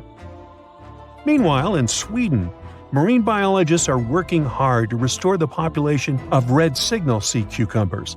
These poor creatures have been fished out of local waters, but specialists are determined to give them a fighting chance. They're also exploring how sea cucumbers can fit into seafood cultivation. Their lab is like a sea cucumber daycare, carefully nurturing the next generation of these wiggly wonders. And let's not forget about Canada. Research scientists are focusing on the giant red sea cucumber. These magnificent creatures can grow up to 20 inches long and are perfect for co-cultivation with other species. They're even developing special containment systems that will make it easier to keep sea cucumbers where they're needed the most. Okay, speaking of amazing sea creatures, what about a fish that can fly? Heard that right, we're about to stumble upon a land where fins meet flying, and the ocean becomes a runway for these airborne acrobats. Prepare to be fantastically entertained. Nah, I didn't write that one. So picture this, you're lounging by the warm ocean waters, minding your own business, when suddenly you see a fish soaring through the air like a torpedo. That's right, they are real, and they got some serious style. With their sleek bodies and pectoral fins that resemble wings, they're the high flyers of the sea. Now, you might be wondering, why would a fish take to the skies? Well, it turns out these magnificent creatures have developed this nifty gliding ability as a sneaky trick to escape from their underwater foes. And boy, do they have plenty of enemies. Those guys are all on the lookout for a tasty flying fish snack. When it comes to their diet, these avian fishes are quite the foodies. They chow down on a variety of treats, including the ever-popular plankton. Who knew tiny floating organisms could be so delicious? Now let's take a closer look at the flying fish family album. We've got a whopping 40 known species strutting their stuff in the sky. And here's a fun fact. All of them have tails that are forked in an uneven manner, with the lower lobe being longer than the upper one. It's like the fishy version of a funky hairstyle. And there's more. Some of these weird flyers even have supersized pelvic fins, giving them the appearance of having 4 wings. Can you imagine the envy in the fish community when they see these trendsetters gliding by? Okay, now let's get to the nitty-gritty of their airborne adventures. The flying fish takeoff is a sight to behold. First, they gather some serious speed underwater, reaching a zippy 37 miles per hour. That's faster than some highway speed limits. Then, like a rocket ready for blastoff, they angle themselves upward and break the ocean surface, ready to take flight. But they don't stop there. These thrill seekers can reach heights of over 4 feet in the air. Can you imagine the view from up there? They glide through the sky, covering long distances. It's like the fishy equivalent of a marathon. And here's the best part. When they approach the water again, they can flap their tails and continue their flight without fully returning to the depths. These fishy flyers are also all about the nightlife. Just like partygoers flock to a glittering disco ball, flying fish are attracted to light. Crafty fishermen take advantage of this by setting up canoes with just the right amount of water to keep the fish comfy but prevent them from escaping. Then they add a luring light to the scene, and before you know it, flying fish are caught left and right, supplying a bountiful catch for those lucky fishermen. Don't worry though, these flying fish aren't on the endangered species list. Not yet, at least. The next time you find yourself by the ocean, keep an eye out for these marvelous creatures. You never know when you'll see a flying fish extravaganza. Our next adventure takes us into the quirky world of underwater romance. Picture this: a scene that looks like someone doing the tango with their lunch. Wait, what? No, it's not a throwing up contest, I promise. We're diving headfirst into the jaw-dropping, pun intended, mating ritual of the jawfish. These curious creatures call the coral reefs of the Caribbean Sea and the Western Atlantic home. And boy, do they know how to make a spectacle of themselves. Forget about pickup lines or fancy gestures. These jawfish rely on their unique jaw-based moves to pursue their potential partners. It's like a dance-off, but with their mouths. Not only are these fishy fellas skilled in the art of sand scooping, but they also double as diligent parents. Talk about alliteration. Talk about multitasking. The males take their parental duties to the next level by carrying the precious eggs in their giant mouths until they're ready to hatch. It's like they have their own aquatic daycare center going on. When they're not busy nurturing their offspring, these jawfish transform their mouths into fighting tools. That's right, it's time for the Jawfish Fighting Championship. They go head-to-head, or rather mouth-to-mouth, in epic battles of mouth strength and agility. You know the old saying, put your money where your mouth is? Well, these jawfish take it to a whole new level. Whether it's for romance, parroting, or friendly competition, these jawfish show us that sometimes actions do really speak louder than words. They may look like they're having a bad seafood experience, but rest assured, it's just their unique way of finding love and expressing themselves. Lions, dogs, cats, all these mammals sleep in pretty comfortable positions. But not whales. They look like giant floating loaves of bread, which is a scene one diver accidentally came across in the Caribbean Sea. 6 whales were just standing upright with their tails pointed down at a depth of about 65 feet below the surface. Scientists discovered that when sperm whales take a nap, they stay in this position for 10 to 15 minutes. They don't move or breathe. But these creatures spend only 7% of their time asleep, far less than other mammals. Usually, they either rest peacefully in the water or relax, slowly swimming next to other marine animals. When they're moving and sleeping at the same time, they're actually taking a nap. These animals can't go too deep and need to stay close to the surface. Great white sharks sleep and hunt at greater depths, which means one less thing to worry about when taking a quick nap. Plus, it gets pretty cold the deeper you go, and whales need warmer environments that can help them maintain the temperature of their large bodies. When alone, dolphins enter a stage of deep sleep. It usually happens at night and lasts for only a few hours at a time. While sleeping, the animal floats at the surface. It shuts down half of its brain, I can relate, together with the opposite eye. The other half is at a low alert level, awake and ready to react if some unwanted visitor comes closer. The part of the brain that is awake also sends signals when it's time to go up to the surface to take a breath of fresh air. Marine mammals have the blowhole. That's a flap of skin they can open and close whenever they want. People breathe automatically. Your body knows what it needs to do even when you're sleeping. But whales and dolphins have a voluntary breathing system. It means they need to consciously go to the surface to get some air. And one part of their brain needs to always be awake to inform the animal it's time to go up. Whales and dolphins can hold their breath way longer than other species. They also have a higher tolerance for carbon dioxide and can take in more air. Their red blood cells store more oxygen too. Whales and dolphins' blood goes only to those body parts that really need oxygen. If a whale only uses its brain, heart, fins, and some other muscles needed for swimming at the moment, those will also be the only body parts that will get the oxygen. Digestion or other functions can wait. The ocean is not a place where you can relax and peacefully fall asleep. While sleeping, fish reduce their activity. Their metabolism becomes slow. Some of them keep floating in the same spot.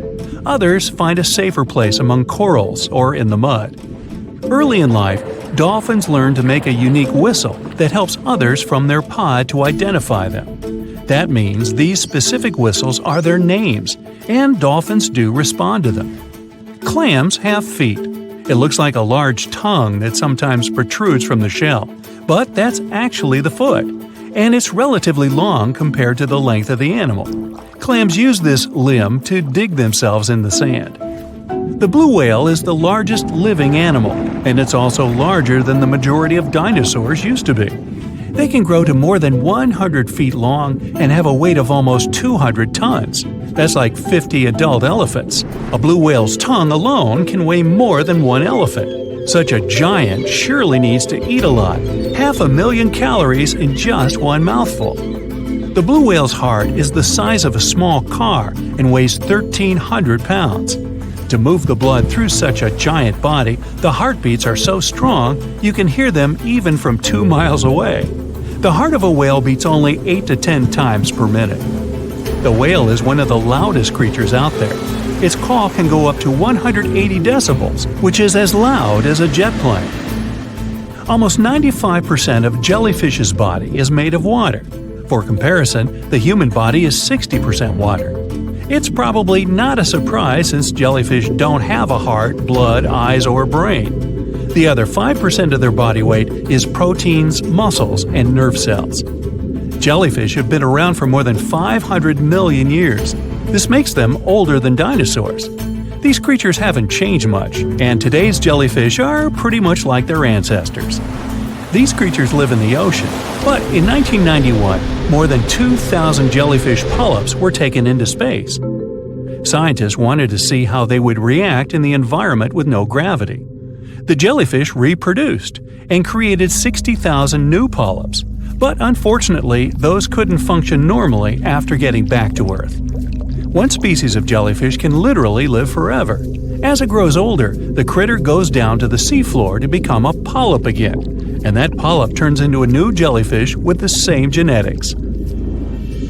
Greenland sharks can live 500 years.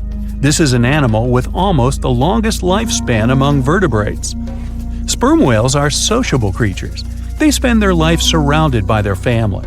These animals support one another and have close friends they remember well, even if they don't see each other for a long time. Electric eels have small eyes that are not so effective in environments with no light, so they mostly rely on their electric organs. Those consist of 6,000 cells. Eels use them to stow power, similar to batteries. These creatures use electricity like bats use their radars or dolphins their sonar. An eel can also produce enough electricity to power a panel of light bulbs. There's a small tropical archer fish that can learn to recognize human faces. This fish has an interesting ability to spit small jets of water from its mouth. Researchers showed the fish the image of two different faces placed side by side. One was unknown and the other was familiar. The fish was supposed to spit water at the familiar one. The creature took the right guess more than 80% of the time. Every year in the winter, great white sharks that live along the California coastline disappear. It feels as if they take a vacation for 30 to 40 days. The animals go to a point halfway between Hawaii and Mexico. They might do it to get some food, relax, or hang out with their buddies from other areas. The spot is now called the Whale Shark Cafe. Some types of sharks, like makos, whale sharks, or white sharks, breathe in a very specific way. It requires them to swim all the time. They also need to move quickly and with their mouth open. This way, the oxygen can enter and reach their gills. Sea sponges are some of the most primitive animals. They're immobile, don't have a mouth, eyes, bones, brain, heart, lungs, or any other organ whatsoever, and still, they're alive. There's such a thing as a sea unicorn. That's an animal called the narwhal. Its horn is actually a tooth that can grow up to 10 feet long. Manatees, also known as sea cows, are distant relatives of elephants. Their weight can go up to 1,000 pounds. These creatures are vegetarian and need to eat around 10% of their total weight on a daily basis. That's lots of sea salad.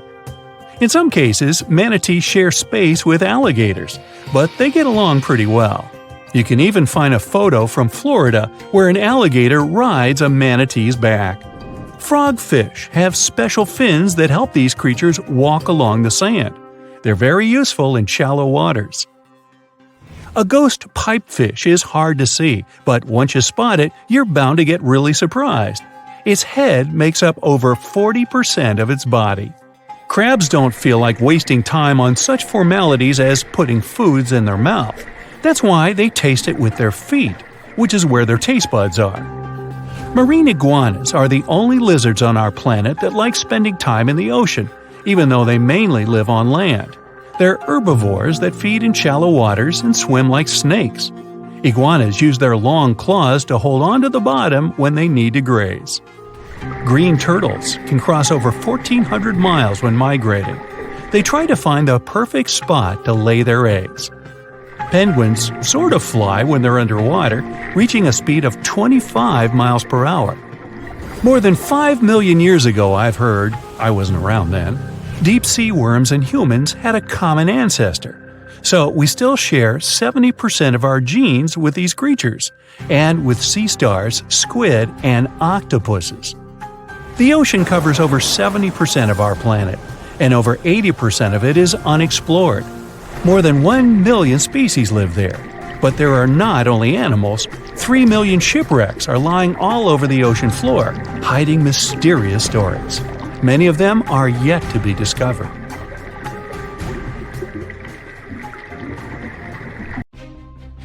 "450 million years ago, no, I wasn't around then, the sea level was higher, coral reefs started to form, the climate on our planet was stable and warm, not even dinosaurs were around yet. The time when bony and jawed fish we know as sharks appeared. They've been dominating the oceans and making other marine creatures flee in fear ever since. Many of them, like great white sharks, have evolved and adjusted to life in the open ocean as hunters with a pretty high position in the food chain. They're less diverse today than before. One of the reasons is the asteroid strike from the age of dinosaurs. After it reduced the number of shark species, only smaller and deep-water kinds that ate primarily fish survived. They started getting bigger over time.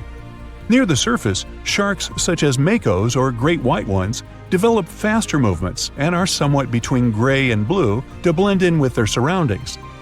The epaulet shark can even walk on the land. It can't take a walk on the beach because it can't breathe outside of the water, but it lives on coral flats in shallow tropical waters, so it can walk in kind of a crawling motion.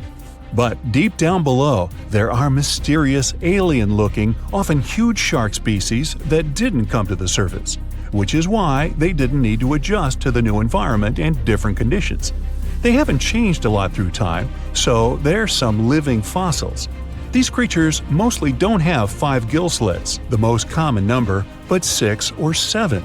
It's because there's less oxygen the deeper you go in the ocean, so they need more gill slits. Sharks on the surface evolved to have fewer gill slits. 6-gill sharks are the most primitive sharks we have today. Their skeletons are like those of ancient extinct sharks, and they can survive only in very deep waters. Like cats, sharks have a layer of reflective cells placed inside their eyes, which helps them see better in the dark, deep sea or cloudy waters. Sharks on the surface have big eyes because they evolved to hunt in the sunlight, so they tend to rely on their vision. Those that live in shallow waters have small eyes, so they can protect themselves from the sand. Like some other deep-sea creatures, 6-gill sharks also have bigger eyes to take in as much light as possible. They have more light-sensing rods, but don't distinguish colors that well. In the ocean's twilight zone, with the minimum of sunlight, There's a couple of bioluminescent shark species. They don't take in light within their eyes, but produce or re-emit it with their bodies. Their skin or organs have specialized cells that produce a soft blue-green light. Deep-sea creatures that produce their own light do that to attract their prey, deter animals from going after them, or, scientists think, communicate with each other. It can even help them to camouflage. They do it by hiding their silhouettes from animals going after them. They produce enough light to match their surroundings. The biggest luminous underwater creature is the kitefin shark, found swimming 980 feet below sea level, preying on groundfish or smaller sharks. It can grow almost 6 feet long and lives 3,200 feet below sea level. Deep-sea sharks are also bigger than those on the surface. The Greenland shark can grow up to 24 feet long, bigger than a great white. There's a thing called deep-sea gigantism. Creatures in nutrient-poor depths of the ocean grow bigger because, that way, they lose less energy as heat. The Greenland shark lives its life in slow motion. It has a slow metabolism and can go very long periods without food. With their slow pace, they evolved to live up to 500 years at depths of 7,200 feet. Sharks in shallow waters catch their prey relying on agility and speed, but for them, it's easier because there's plenty of food on the surface. Deep-sea sharks, with less food and slower life rhythm, had to develop a different style. They're more opportunistic, definitely not picky, and don't care if their future meal is alive or not. Frilled shark, another living fossil from the darkest depths, hasn't evolved much through time, and they're one of the last of their kind, with all of their relatives already gone extinct. It grows up to 7 feet long, primarily hunts on squid, and catches other sharks and fish. It looks like a dinosaur, a snake-like face, a long, smooth, thin body that moves in a serpentine way. It can propel itself with the power of its tail and curl like snakes. They don't swim in a straight line like other sharks. Cookie cutter shark grows up to 20 inches. It got the name because of the way it feeds, biting off small pieces. It's a parasite creature, which means it feeds off bigger animals but leaves them alive. They have sharp teeth and sometimes even swallow those that fall off on purpose. Some researchers think it could be because they live in the depths that are nutrient poor. If they swallow the teeth, they could recycle calcium and other material from it. Prickly shark is a rare and unusual creature with many thorn-like denticles and 2 small dorsal fins. It lives mostly in the depths of the Pacific region up to 1,900 feet. Ghost sharks are not even real sharks, but fish closely related to them and rays. They have big pectoral and pelvic fins, 2 dorsal fins, pretty big eyes, and unlike their cousins, have a single external gill opening. Ghost sharks have slender tails and can grow up to 80 inches, silver to blackish color. They sometimes live in rivers and coastal waters, but also in the depths of the ocean of 8,200 feet or even deeper. They are pretty weak swimmers, so they tend to feed on invertebrates and small fish. Goblin sharks. Swimming through the deep sea, this creepy shark with a flabby body suddenly sees a small, innocent squid. It goes toward it, but the potential snack notices it and quickly starts moving to dart away.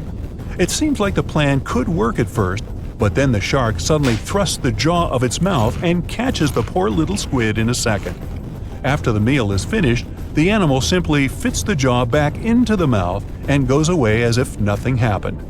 This is possible because it has a jaw connected to 3-inch-long flaps of skin, which is why it can unfold from the snout. It can grow up to 12 feet long with a weight of 460 pounds. Scientists think goblin sharks are mostly active in the morning and evening. The shark has a long, prominent snout and specific sensing organs on it. It uses them to sense electrical fields in the dark oceanic depths. Seven-gill shark is a big cow shark, brown to silver-gray on top, white underneath, black and white spots, with a thick body, a small dorsal fin, and a wide, blunt snout. It can grow up to 10 feet long, mostly lives in the depth of 1,870 feet, but you can also find it in deep channels and bays. It can be aggressive toward humans if provoked, so don't. Like most deep-sea creatures, it's an opportunistic hunter that's not quite picky but likes to go after dolphins, seals, porpoises, and other marine animals. Megamouth sharks mostly live in the depths of 15,000 feet and spend most of their time in the dark, like me. Scientists discovered it in 1976 because it went near the surface at night to feed on zooplankton. That's the only time these sharks go there. During the day, they return to their quiet, dark, and mysterious depths. They are filter feeders, which means they keep their mouths wide open while swimming, so they filter the planktons they like to eat. There are organs that produce light inside of their mouths, which attracts potential prey, such as pelagic crustaceans. These sharks live in the deep parts of the ocean, but you can rarely find them below almost 2 miles. Scientists think some other, stronger bony fishes outcompeted them. Deep parts of oceans became oxygenated around 70 million years ago, and sharks have been around way longer. But bony fishes adjusted and adapted efficient ways to use oxygen, while sharks were slow with adaptations, so they lost. Also, oceanic depths are way colder, which is challenging for fish and the rest of cold-blooded animals because the speed of their metabolism widely depends upon the external temperature. The heikegani crab lives off the coast of Japan and has a distinct pattern on its shell that looks like a human face. More specifically, the face of an angry samurai, hence the nickname the samurai crab. The scarlet-striped cleaning shrimp is a natural hitchhiker. It stands on the sea floor and waves its long antennae for fish and sea animals to go down and pick it up. Then it pays for the ride by cleaning the host from bacteria and plankton. Sea salps are often confused with jellyfish, although they're closer to Portuguese man-o'-war. They're very quick to mature, growing from newborns to adults in less than 48 hours. The Galapagos Islands are legendary. They've got giant tortoises, blue-footed boobies, Sally Lightfoot crabs, and red-lipped batfish. But if you've ever swum around there, you might have seen something really unexpected in the water. Iguanas, everywhere. These large marine reptiles eat the algae that grow on underwater rocks. They're strict vegetarians. I bet the fish are happy about that. A long flat tail designed for swimming helps them move around, and sharp claws keep them on the rocks for their daily sunbathing sessions. But watch them closely, they sneeze a lot. They haven't got a cold or anything, they're sneezing out salt. A special gland keeps the salt out of their nose, and they've got to get rid of it somehow. Sounds painful. What's cool is that they don't mind us in the water with them. Because the islands have been so isolated, the creatures here aren't afraid of humans. Fish can fly too. Thanks to their wing-like fins, flying fish can soar a distance of about 600 feet, almost as long as 2 football fields. They need flight to escape from predators. The skeleton shrimp could be the stuff of nightmares if it wasn't so tiny. As it is, it looks like a stick insect, but almost completely transparent. This creature looks more like a fish from a horror movie than from Earth's oceans. The sea devil anglerfish resides at a whopping depth of 3,200 feet and has no shortage of weird features: razor-sharp teeth, a misshapen body, and an unsettling stare. But perhaps the creepiest thing about the sea devil anglerfish is the way it catches its prey. It has a fishing rod-type appendage on its forehead that has a glowing light attached to the end to attract animals. Once these animals come close enough to the light, bam, they're captured by the sea devil's massive jaws. These guys are even capable of eating prey larger than they are, so their eyes aren't bigger than their stomachs. Starfish can cover their prey with their stomachs and eat it outside its body. Then, they simply bring their stomachs back inside. Well, that's handy. Their relatives, sea cucumbers, can do the same party trick, except that they leave part of their guts behind to scare their attacker. It's okay, the missing parts quickly grow back. Cockatoo squids, or glass squids, are a large genus whose members can reach quite impressive size. Yet, one thing they have in common is that their bodies are transparent, and the internal organs glow in the dark. Despite the hairy octopus looking like it's forgotten to comb its hair in the morning, It's actually its skin that's sticking in every direction. Other sea creatures have a harder time realizing where the octopus itself is this way, I guess. The hairy squat lobster lives in reefs, hiding from its enemies in crevices. If you're lucky to see it, you'll instantly notice the drastic difference between its whitish hairs and vibrant pink and violet claws. If you step on a sea urchin, you're gonna know right away. Look at those spikes. While they're not aggressive, they've got a great defense going against any creature that wants to eat them. Venomous spikes and a poisonous bite. Pick your poison, literally. They live in all the oceans of the world, so avoiding them is out of the question. They mostly hang out in shallow water, hiding in rock pools and reefs, so unmindful people step on them a lot. The long venomous spikes of the urchin look like needles. They feel like them too. They can go in quite deep, plus they release a strong toxin. So, what's the cure? Remove the spikes quickly and wash with salt water. Sea turtles are constantly crying. They're not sad or anything.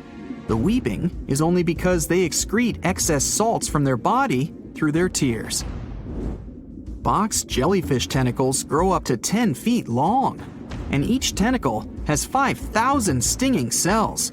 Not bad for a creature that's mostly just water. Their venom is strong enough to paralyze anything they want to eat. Now, if you happen to get stung, it's going to hurt a lot. Its toxins contain proteins that affect the heart, skin cells, and even our nervous system. No wonder it's considered one of the most dangerous creatures on the planet. I wouldn't recommend using sunscreen, soda, coffee, or other older methods. They don't work. Your best bet is some good old-fashioned seawater. Looks like jellyfish are the rulers of the ocean, not sharks. The margin sea lizard isn't an actual lizard. It's a kind of sea slug that dwells close to the water surface. It swims upside down and somersaults to get food. And let's admit, it looks very cute. When some foreign object gets into an oyster's shell, be it a grain of sand, a parasite, or garbage, the thing irritates the mollusk's inner walls. Since the animal can't spit the item out, it envelops it in thin layers that separate from the body. These pearlescent layers accumulate until they form a round pearl. In the past, people believed that pearls were the tears of mermaids. Now we know they're just some decorated debris. Dolphins have highly developed communication. They call each other by name. Each dolphin responds to a specific sound. Mostly they say, "Stop calling me Flipper." The orca is the largest of dolphin species, and they actually have different cultures. Two orcas from different social groups won't even understand each other's language. They're the only animal known to do this. I wonder if they developed any Google Translate for dolphins. The banded shrimp, or banded boxing shrimp, was really aptly named. It's got bands of color all over its body and always stands in a boxer-like, ready-to-strike pose. The brown-lined paper bubble is another sea slug, and it definitely looks like one. It's got a special ability, though. It can quickly burrow holes in the sea floor, hiding from enemies inside them. The snakefish, as the name implies, looks a lot like a snake, but it has a very distinctive feature. It can walk on its fins. Thanks to this peculiarity, it easily crawls from one waterbed to another, choosing habitats more to its liking. On the way, a snakefish can get hungry, for sure, so it often munches on small birds and rodents. It can grow quite big, though, and hunt even larger animals. How much weirder can it get than to walk through the woods and suddenly see a huge and toothy fish stalking some rabbit? The alligator snapping turtle catches its prey by going fishing. Its tongue looks like a worm, and the turtle waits with its mouth wide open at the bottom of a stream, lake, or pond until some unsuspecting fish takes the bait. Then, snap! The jaws come together faster than the blink of an eye, and dinner is served. The mossy jellyfish is normally invisible in the dark abyss where it dwells, but when exposed to light, it will reflect it and shine beautifully. The black swallower might be small, but make no mistake, it could easily gulp down your favorite puppy. It can open its mouth extremely wide, allowing it to swallow prey twice its size. The African tigerfish will eat whatever it finds, and given its own size and that of its monstrous teeth, you can imagine it finds a lot of food. It mostly feeds on other fish, but when nutrition is scarce, it can jump out of the water and catch both insects and small birds right in the middle of the flight. It's not so big as to eat a human, of course, but the name should warn you that it can easily take a bite out of your arm or leg. Your brain controls your arms and legs, but with an octopus, each arm is actually kinda independent with its own special brain, held together by a bigger central brain, kinda like the conductor of an orchestra. The central brain sends higher-level signals to each arm, saying things like, "Move to the left, there's a crab behind the corner," or "Touch this silly human's foot, let's mess with him a little bit." No matter how smart their arms and legs might be, an octopus still needs to look after them all the time.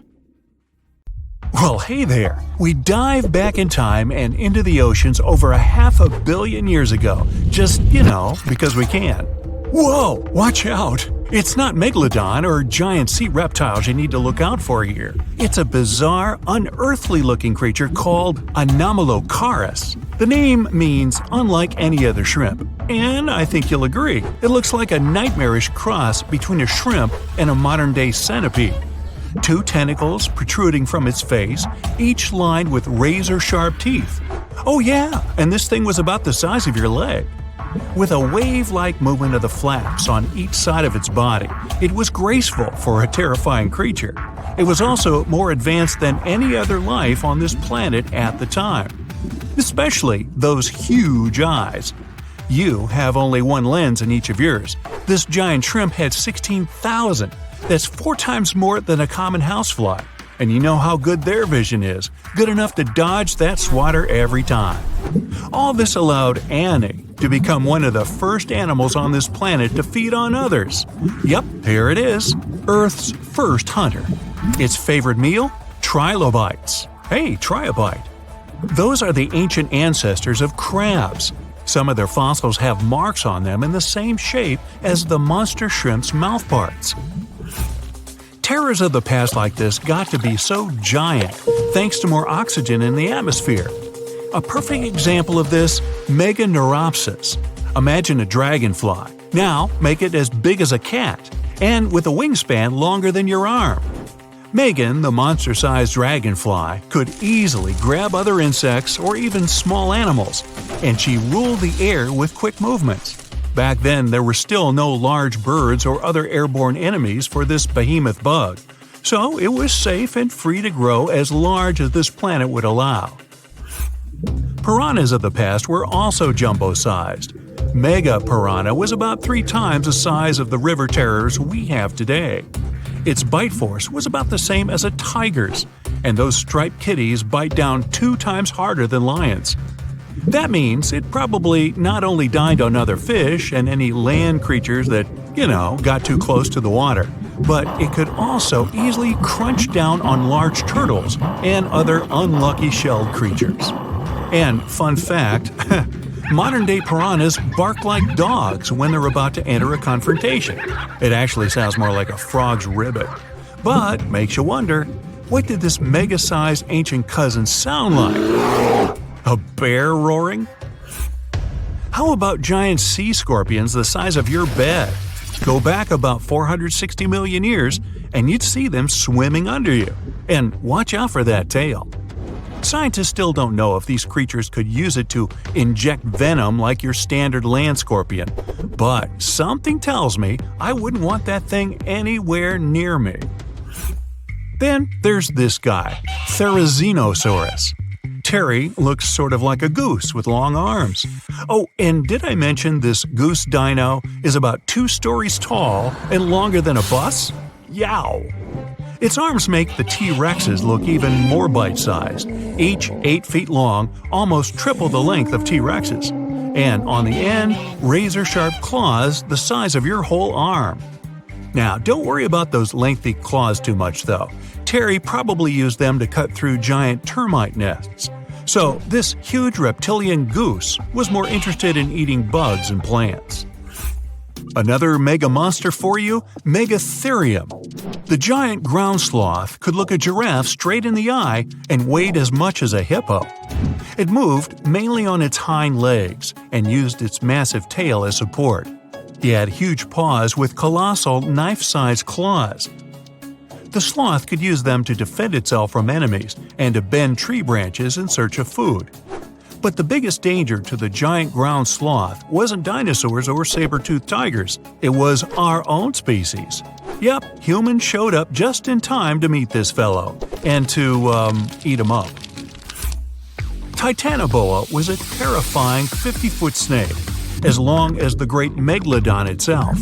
It was also more than 2 times heavier than the heavyweight champion among snakes today, the green anaconda. Crocodiles were a regular on this serpent's menu. Titanoboa could swim 3 times faster than the fastest Olympic swimmer our species has ever seen. It was quicker and more dangerous in the water than outside it. And don't forget the boa part of its name. This massive snake wasn't venomous. Instead, it liked to squeeze. Remember that giant shrimp from earlier? Well, Opabenia looks like its teeny-tiny finger-sized cousin. And instead of 2 toothy tentacles, this thing had a vacuum hose coming out of its face. On the end of that trunk, what looks like a single crab claw. Add 5 eyes and a mouth under its head, and you've got a recipe for something not of this planet. Only it is. This creature used its trunk like an elephant does. Its claw grabbed food from the bottom of the ocean and brought it up to its mouth. This thing is so weird-looking that, apparently, when the scientists who discovered it presented his findings to an audience, they all laughed as if he were joking. Now, a real-life monster, the Tully monster. From a distance, it looks a bit like Nessie, that long neck and teeth-lined jaws. But get closer, and you'll see it's more like a long nose with a mouth attached at the end, like a mosquito. Its eyes are further back, sticking out of tubes all snail-like. Tully was an ancient mollusk, about the size of your forearm. It probably dined on jellyfish and shrimp 300 million years ago. Thylacus smilus will put a smile on your face as long as you don't get too close. No, it's not a relative of the saber-toothed tiger. It was a marsupial, making it more related to a kangaroo than anything. And if you compare them to body size, its fangs were actually longer than a saber-toothed tiger's. And they grew continuously. As for that beard on its chin, that's actually all chin. The lower jawbone grew down to a point under the mouth. Those fangs were rooted to the skull, going way back to its eyes.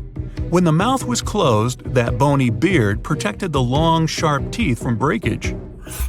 Staganapolis, not to be confused with Minneapolis, might look like a big crocodile with a squished-in snout, but it was mostly harmless. Its small head and very few teeth meant the reptile didn't have much to work with when protecting itself. That's what all those armored scales were for, and no need for huge fangs or long rows of razor-sharp teeth when you're a plant eater. That beak-like tip on its nose allowed the stag to dig up plants. So, really, this reptile was more like a 10-foot scaly pig than a croc. Basilosaurus was a type of ancient whale that lived on our planet about 45 million years ago. Not quite as long as a blue whale, but this guy was still big enough to munch down on other whales and even sharks. Some people believe these monsters could still exist today. Eyewitnesses claim to have seen a giant sea dragon, and Basilosaurus fits the description. Plus, 90% of our oceans are unexplored. There's plenty of space to hide a sea monster.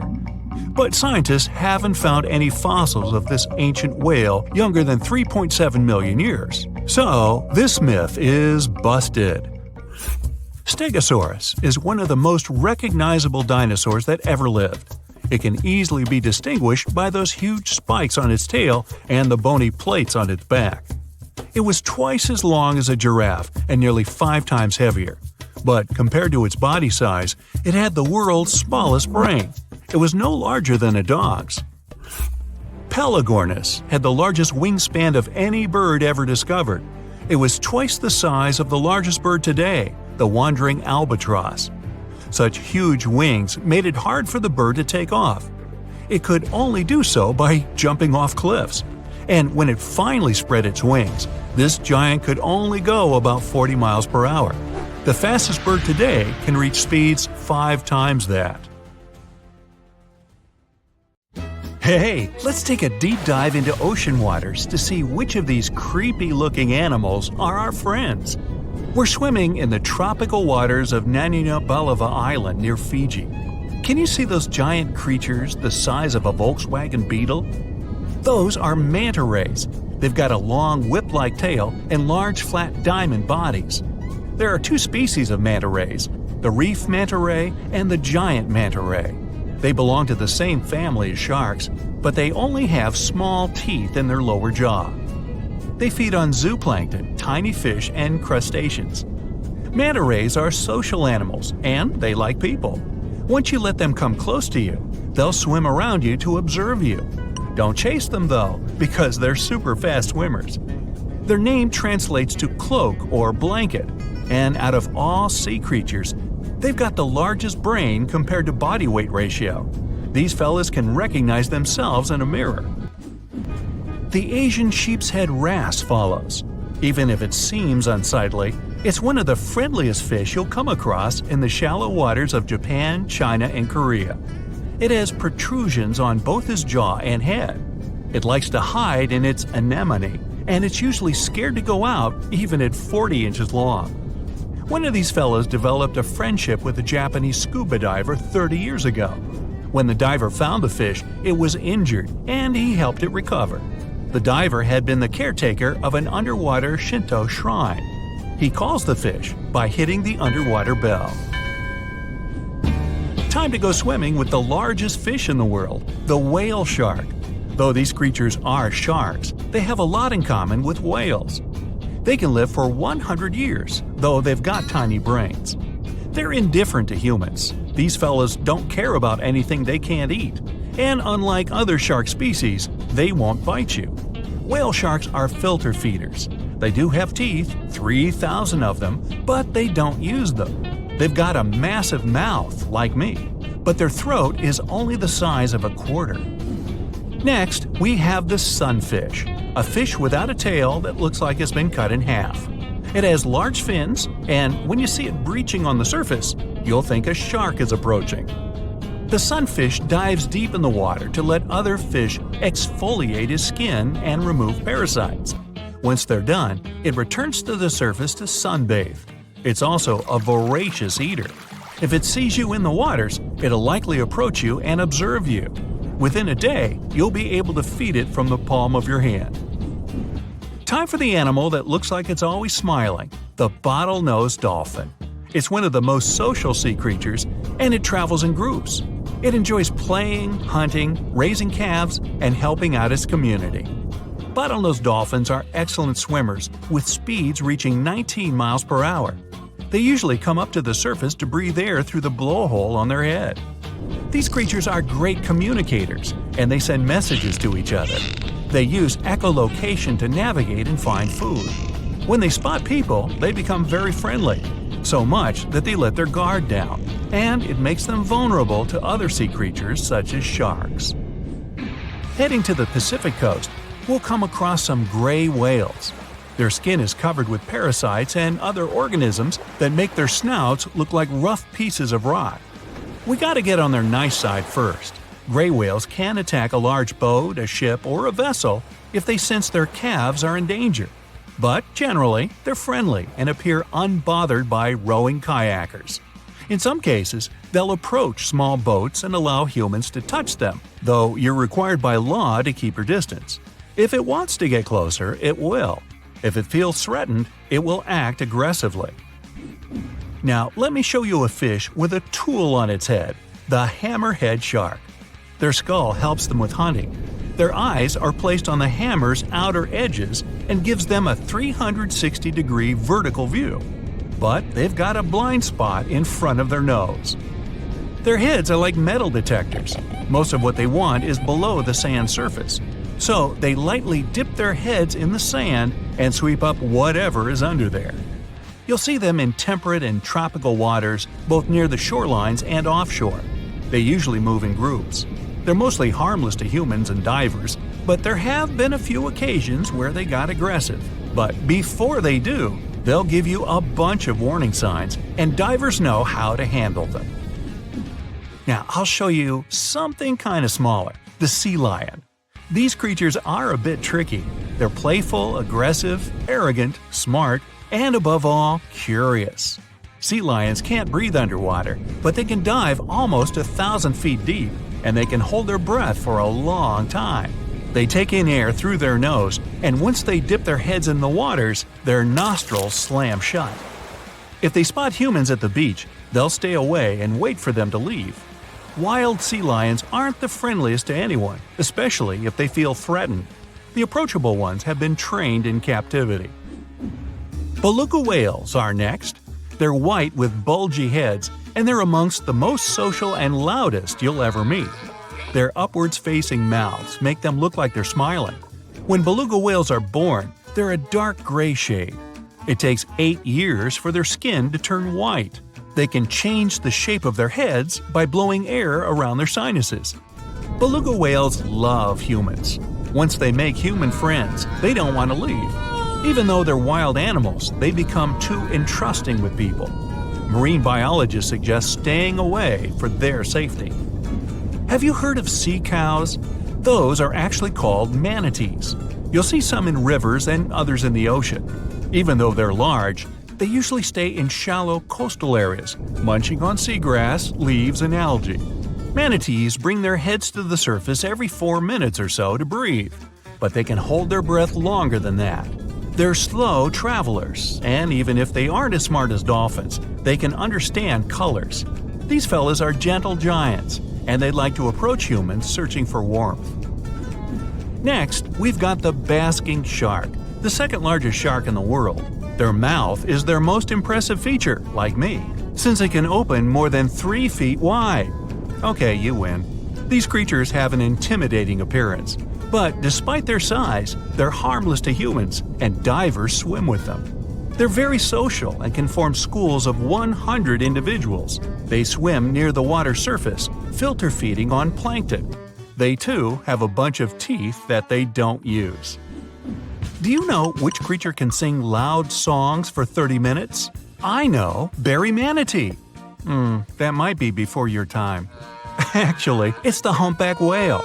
Scientists aren't sure why they make those low howls and noises. They might be trying to communicate with others to attract mates. You'll see them near coastlines, feeding on tiny food, and they use their flukes to propel through the water. Humpback whales are less friendly than gray whales because they're very cautious. But they're the heroes of the ocean. They try to save other animals from orcas, and experts say they're capable of decision-making and problem-solving. On one occasion, a humpback whale jumped in to save a whale biologist from a tiger shark. Now, let's try to spot the expert in disguise, the Caribbean reef octopus. The specialized color cells help it blend in with the sand and ocean rock's rough texture. But Caribbean reef octopuses are loners, and they like to get around on their own. This creature is also teeny tiny. It can grow almost 5 inches, and with their legs getting as long as the average person's foot. If you get too close to them, they'll likely turn blue and warn you that they feel threatened. Even though they're trusting, it's better to keep your distance to keep them calm. A weird-looking creature walks around like a living vacuum cleaner down in the ocean's pitch-black depths. I'm talking about sea pigs.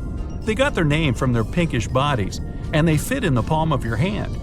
These creatures don't swim, they walk around on the seafloor. Their legs consist of 5 to 7 pairs of enlarged tube feet, and they have tentacles around their mouths to fiddle through the mud to find scum to munch on. Yumbo! Since they're vulnerable, they have poisonous skin for protection against other sea creatures. If you encounter one, it'll be quite friendly, but if you want to keep it as a pet, you'll need a very deep tank. Speaking of slimy water creatures, let's talk about comb jellies. They're friendly animals that like to swim close to the shore on warm summer evenings. There are two types of comb jellies, some with 2 tentacles and some without any. You can spot them at night since they glow in the dark and light up the waters. One of them is the sea gooseberry. On the sand, it looks like a transparent blob of jello, and it can fit into a teaspoon. Unlike jellyfish, comb jellies don't sting because they don't have stinging cells, and they're safe to swim with. So you're swimming 2 miles down at the bottom of the ocean. Don't ask me how, just play along. It's cold and the pressure is intense. No fish in sight. Then you notice a green shiny thing. It's a cookie cutter shark. Its neck glows in the dark to attract fish and other delicious treats. The shark doesn't look like much. It's small, about the size of a cat. It has brown skin and large green eyes. But looks can be deceiving. Every night, this creature rises to the surface and goes after great white sharks, whales, even swordfish. If you look closely, you'll see a round mouth with a bunch of sharp teeth in it. They don't just bite, they work kind of like a saw. This one's called a cookie cutter shark because when it sees something delicious, it takes a cookie-shaped bite out of it. These sharks have even been known to disable submarines. Wonder what flavor they are. Our next shark is about the length of a car.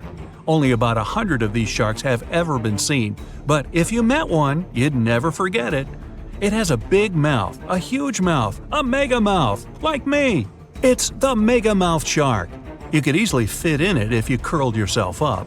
They're not dangerous though, not to humans. They feed by swimming around with their mouths open, filtering out plankton and other underwater goodies. The shark has special organs in its mouth that glow, attracting little crustaceans. It swims deep in the ocean in total darkness. Probably has a great smile though. Thresher sharks also have a huge body part, the tail. It's almost half the length of the shark itself, and it looks like a helicopter blade. It's one of the few animals that hunts using its tail. The shark sneaks up on a school of fish and starts to shake its moneymaker. This freaks out some of the fish, which is exactly the plan. In a pinch, it can also use its tail to defend itself. The best thing about this shark, it doesn't attack people. The angel shark. There are quite a few types of angel shark out there, but they're more shark than angel. They're flat like stingrays, and their skin is covered with patterns that help them blend in with the seafloor. Because of this disguise, divers sometimes accidentally touch them, which isn't the best idea. They're fast and have powerful jaws. Still, they prefer the taste of small fish to you. The horn shark has 2 ridges that look like horns right above its eyes. It's definitely the grandpa of the shark world. Not aggressive, swims pretty slowly, and is up late almost every night. Its 2 favorite meals, sea urchins and crustaceans. It moves its fin on the seafloor almost as if it had paws. But don't underestimate this guy. It has one of the strongest bites of any shark. It needs those strong teeth to crush the shells of its late-night meals. And if something tries to attack it, watch out. Horn sharks have sharp spikes on their fins. The award for the ugliest shark goes to the goblin shark, and it's not even close. From the outside, it already looks kinda weird, and is about the size of a pink underwater motorbike. It has a long tail and a seriously long nose. It lives way down in the depths of the ocean and loves to eat squid. It's not as fast as its relatives, but it's way more sneaky. It has a secret squid catching technique which is totally wild. The shark swims behind the squid. It's catching up, getting closer and closer, but the squid isn't slowing down, no way. It looks like the poor goblin shark won't have any lunch today. Then it opens its mouth. Its jaw is attached to folds of skin that mean it can literally throw its jaw out of its mouth. And it's a shark, so those teeth are sharp. That extra reach helps it grab its lunch, and when the meal's over, it pops its jaw back in its mouth. These sharks have been seen many times off the coast of Japan. They're actually named after the goblins in Japanese myths and fairy tales. There's only one thing out there cooler than a ninja shark. It's the ninja lantern shark. Imagine there's a tube you can slide down that takes you to the bottom of the ocean. It's too dark, you can't see anything. Suddenly, a glowing dot, moving around in the distance. It's coming closer, shooting towards you. It's a blue glowing head. Worse, it looks like this head doesn't have a body attached to it. The ninja lantern shark has black skin, so it's almost invisible in the dark. It's only the size of a human arm, but its small, sharp teeth are no joke.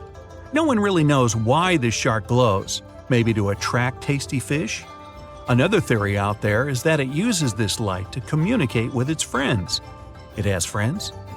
The hammerhead shark. These ferocious sharks can weigh up to half a ton. They live in tropical waters all over the world, and they're one of the most recognizable sharks out there.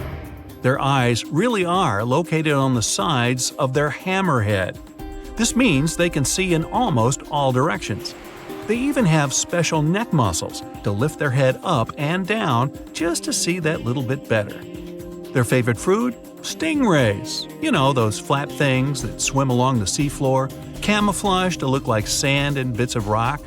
Stingrays get by blending in with their surroundings. Danger mostly just swims by. But the hammerhead's eyes see everything. Uh-oh. Great white sharks, hammerheads, and other large sharks live for about 25 years. But one shark can live much, much longer. The Greenland shark can live anywhere from 300 to 500 years. It lives mostly in the North Atlantic and Arctic Oceans. It loves to swim deep down where it's dark, so it uses its nose to sniff out food. Since it spends so much time down there, it's figured out how to withstand the strong pressure. It's one of the oldest living, largest, and slowest fish on Earth.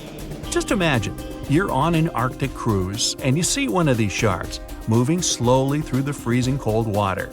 It might be 400 years older than you. Most sharks are omnivorous. They can go after dolphins, other sharks, crabs, sea urchins, smaller or even larger fish, hot dogs. Kidding about the hot dogs. But the bonnethead shark is a bit different. It eats algae for about half its meals. It's actually related to the hammerhead shark, but its head looks more like a shovel. Can you dig it?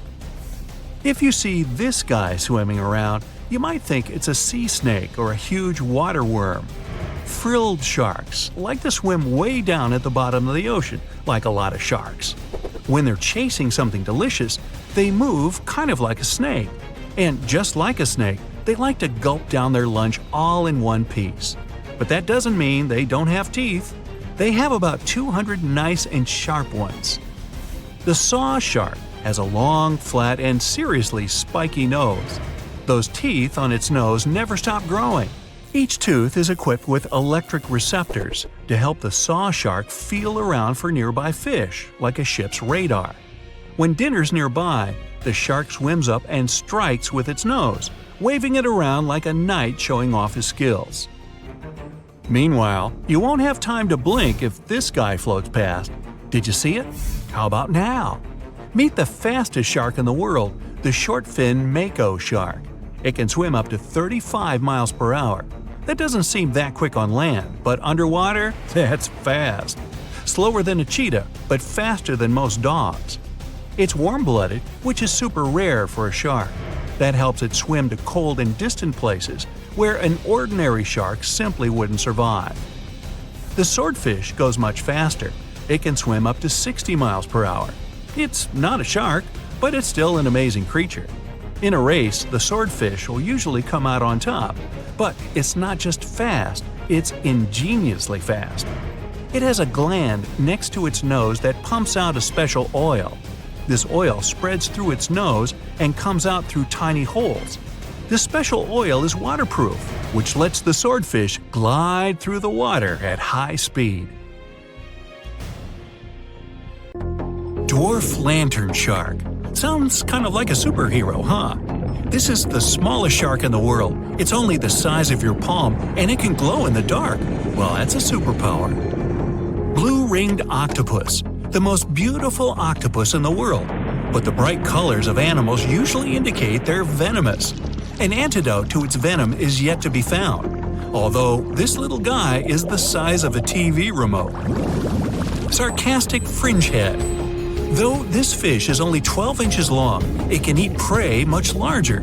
Its jaw can open just like a dinosaur's. The sarcastic fringehead has been known to attempt to swallow a whole octopus. Hey, can't we all just get along? Red lionfish. This beauty has an incredible appetite. It can eat fish 2/3 the size of its body, and it hides the needles on its fins, which contain a potent venom. Striped surgeonfish. It has scalpel-sharp spikes on its fins, not to perform surgery, but to hunt. And unlike a doctor, it has venom on them. Black dragonfish. This is the only fish that can produce infrared light thanks to the chlorophyll in its eyes. It lives only at a depth of 6,600 feet, and you can only reach that depth in a special submarine.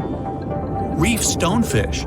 This genius of camouflage usually lies on the bottom and pretends to be a rock. Tourists can often step on it, and sharp needles on its back can easily cut even through the hard sole of a boot. Viperfish. This fish, the size of your forearm, has the largest teeth in relation to its head in the world. But you're unlikely to encounter it because it lives at a depth of 13,000 feet. Lamprey. These are parasites that stick up to other creatures and live off of them. Only these guys are 10 times bigger than the average river leech. Mega piranha. The most aggressive fish in the world, the size of a Doberman dog. A pack of these guys could leave nothing of an entire cow in just a couple of minutes.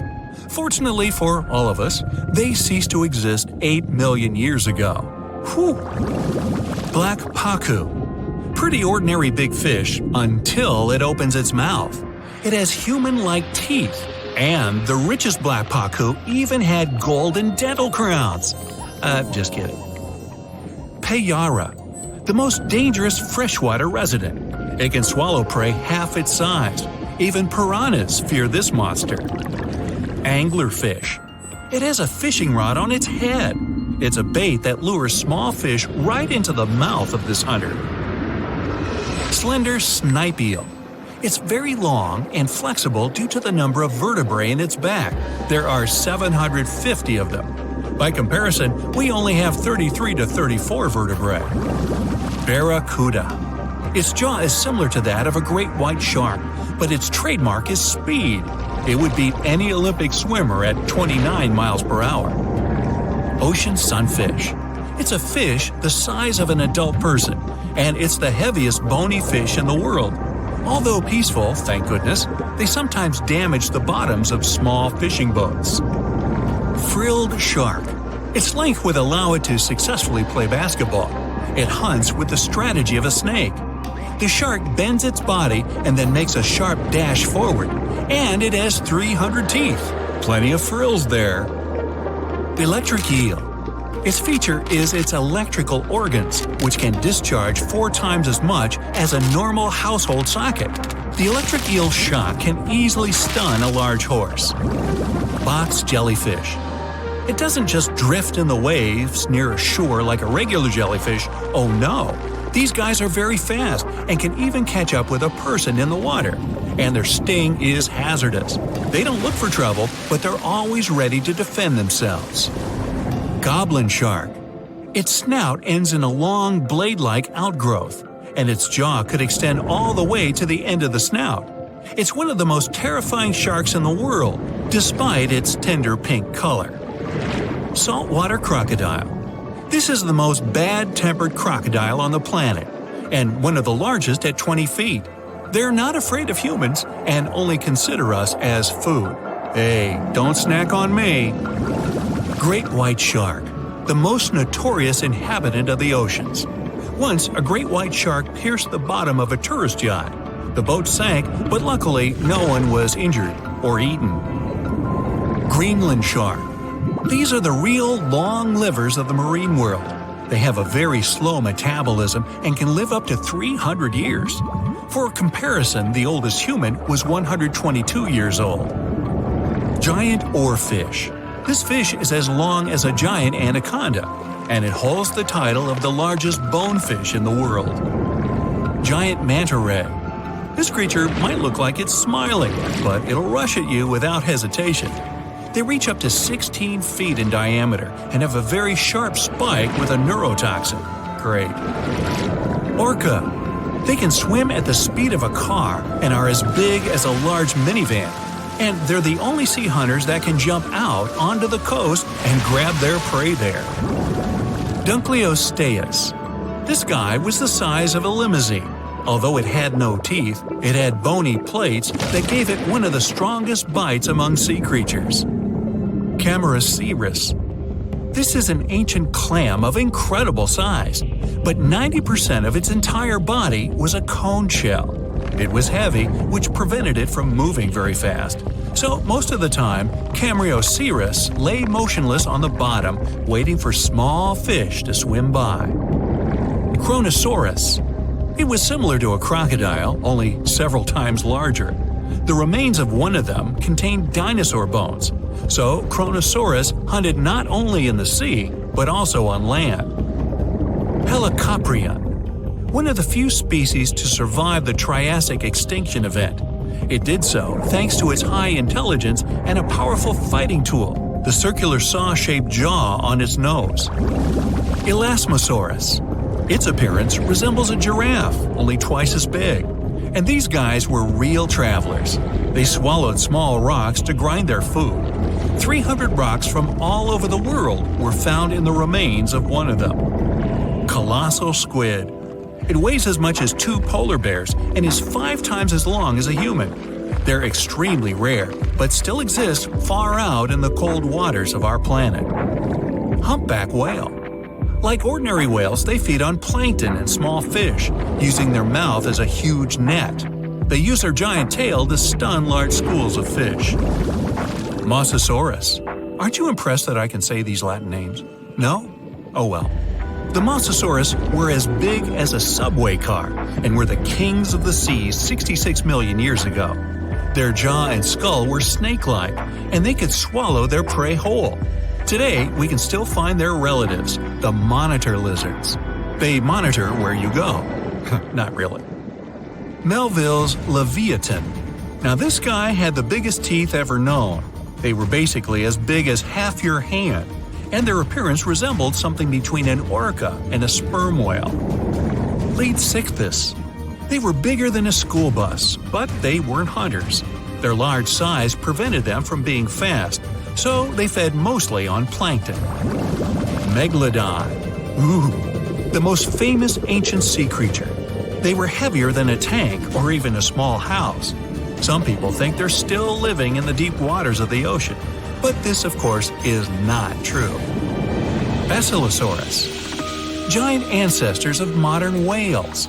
They had large lower limbs. Perhaps it's because they used to be land creatures, but in the course of evolution, they gradually moved into the water. Cachalot. Sounds like it should have been on a baseball team.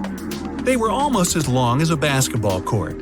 Their brains weighed 15 pounds. That's 7 times the weight of a human brain. Sei whale. Okay, whale. Actually, it's its name, not a command. One of the best swimmers of all whales. Sei whale could go up to 31 miles per hour and dive deeper than the height of the Empire State Building. Shastasaurus. Though only bones remain of this monster, calculations say it was as long as a tennis court or as a truck and trailer. Blue whale. The largest mammal to ever live on our planet. Its heart alone weighs as much as a big motorcycle, and its veins are as wide as a big pot. And these guys can sing songs. Lion's mane jellyfish. The world's largest jellyfish. It has a hat 7 feet wide and tentacles as long as a 10-story building. Although they're not dangerous at all, people can still get tangled in their incredible tentacles like in a net. Portuguese man-o'-war. Although its head is very small, just like an ordinary jellyfish, its tentacles are as long as half a soccer field. And these things are venomous. They paralyze fish and anything caught in them, even people. So, stay away, huh? The Meg, aka Megalodon, roamed the oceans long after dinosaurs were wiped out by the Great Meteorite. It was one of the largest and most dangerous hunters that have ever lived on Earth, as well as the biggest shark.